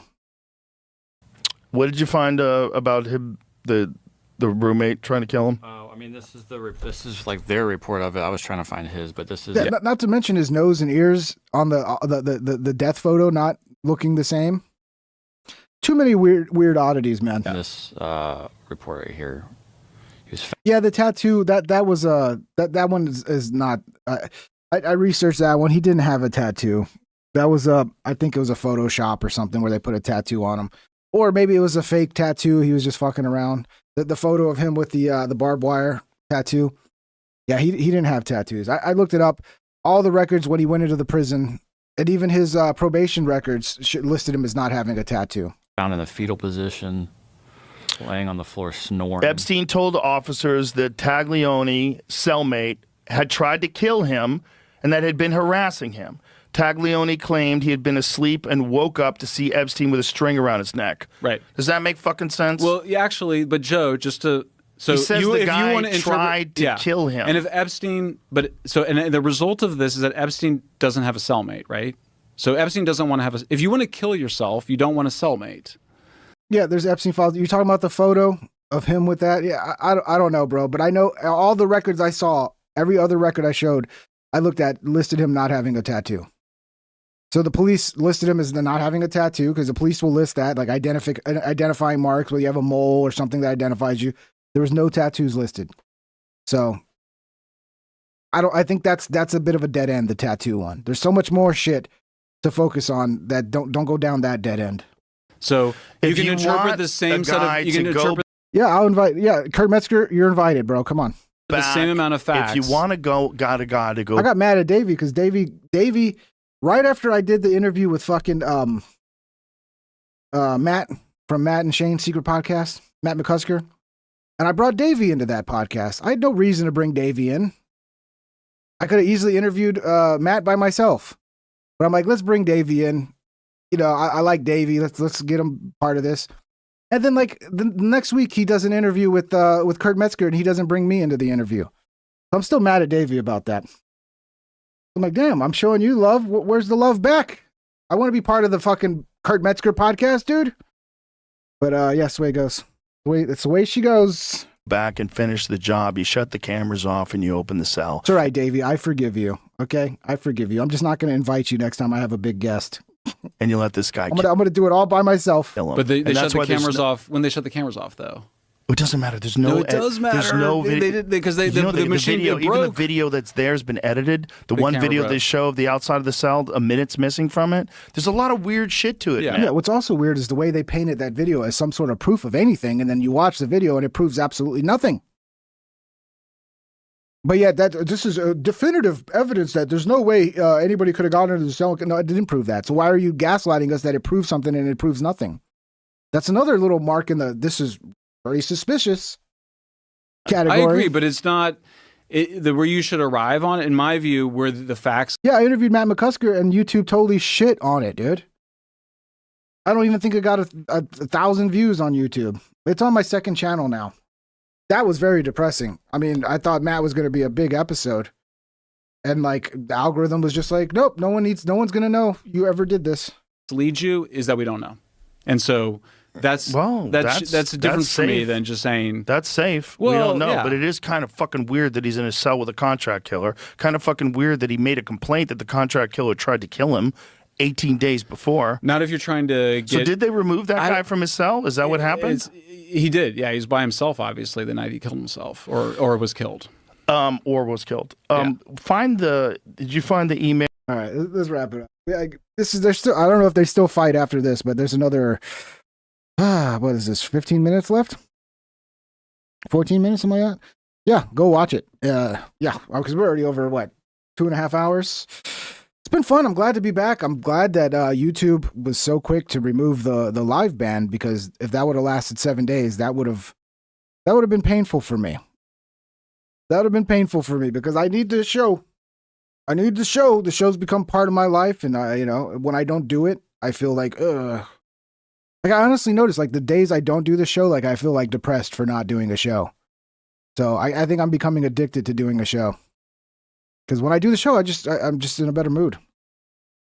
I can't watch that. This fucking dude exposed himself. It's fucking hilarious. He's always been kind of weird. Like, he was great, Schellenberg, during COVID. Like, he was pretty good. I remember, like, oh, this guy's great. And then I started following his Substack, and then I started seeing other shit from him, and I was like, oh, this guy's retarded. And then I stopped following his Substack. So, yeah, no one's perfect. Take the good with the bad. That includes me.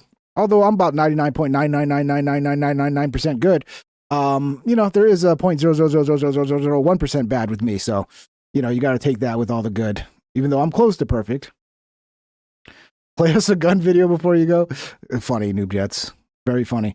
Yeah, I'm not going to take that chance anymore, even though I know YouTube will fix it now, because twice it's happened and they fixed it. And it's like, okay, but I don't want that to happen again, because it's just too fucking stressful to be in the middle of a stream and then just knocked out, and then you don't know how long you're sidelined for, and it's like, ugh. And then you got to rely on YouTube to actually fix it, which that can be a little iffy. At least this time, like I said, they fixed it quicker this time, and they didn't gaslight me, because last time they gaslit me and they sent emails back saying, oh, we're going to uphold this and blah, blah, blah, blah. This time it was like right away, you know, so they're getting better at it. It's just, what's confusing to me is, I thought the AI technology was so fucking great that it would be able to tell the difference between the person who's live streaming having a pew pew and the versus the video they're watching having a pew pew that's not live, right? But it seems to have an issue with that. And I understand the rule, because YouTube does not want anybody to go live and do some really nasty shit. Like, remember, like, that guy on Facebook went and shot that dude in the face live on Facebook? Like, they're trying to avoid that type of shit. I understand that. But man, there's some serious problems when you're just leaving it to the AI to decide.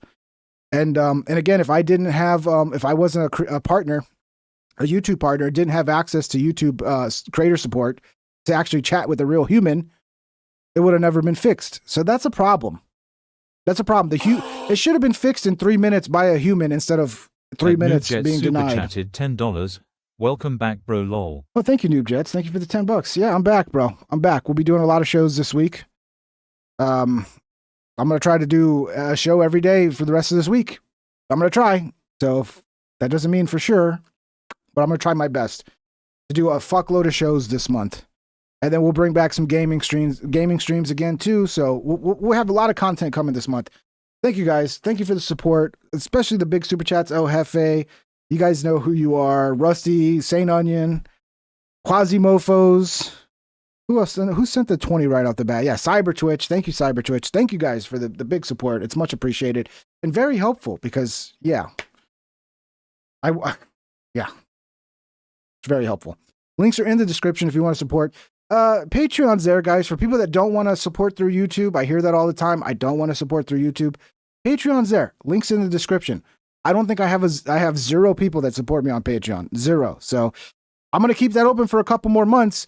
And if it's still zero, I'm just going to close the Patreon, because what's the fucking point if nobody's signing up to Patreon? But yeah, if you do want to support off YouTube, Patreon is there. Much love, everybody. We'll see you tomorrow night. Take care, El Jefe. John, have a good night, brother. J-Hold, have a good night. I'm glad you liked the show, brother. We'll see you next time. Y'all have a wonderful night, okay? We'll see you tomorrow night for sure. 9-ish. The time change has kind of fucked me up. I'm still an hour behind. So hopefully I'll work the show back to being at 9. But there's a possibility it could go around 10 or something. I don't know. It just depends on that day, how much time I need to, how busy I am that day and how much time I need to prep the show. But much love, everybody. We'll see you tomorrow, okay? Have a good night.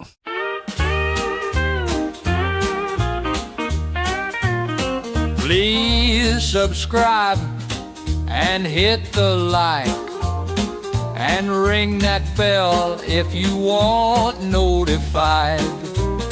Here's some other videos to watch that you might like or you might not. Have a great day, my internet friend. I hope I'll see you once again. Please subscribe and... Well, thank you, Poker, for the 20, brother. You have a good night as well. Thank you for the show. You're welcome, brother. Thank you for the 20. Thank you, brother.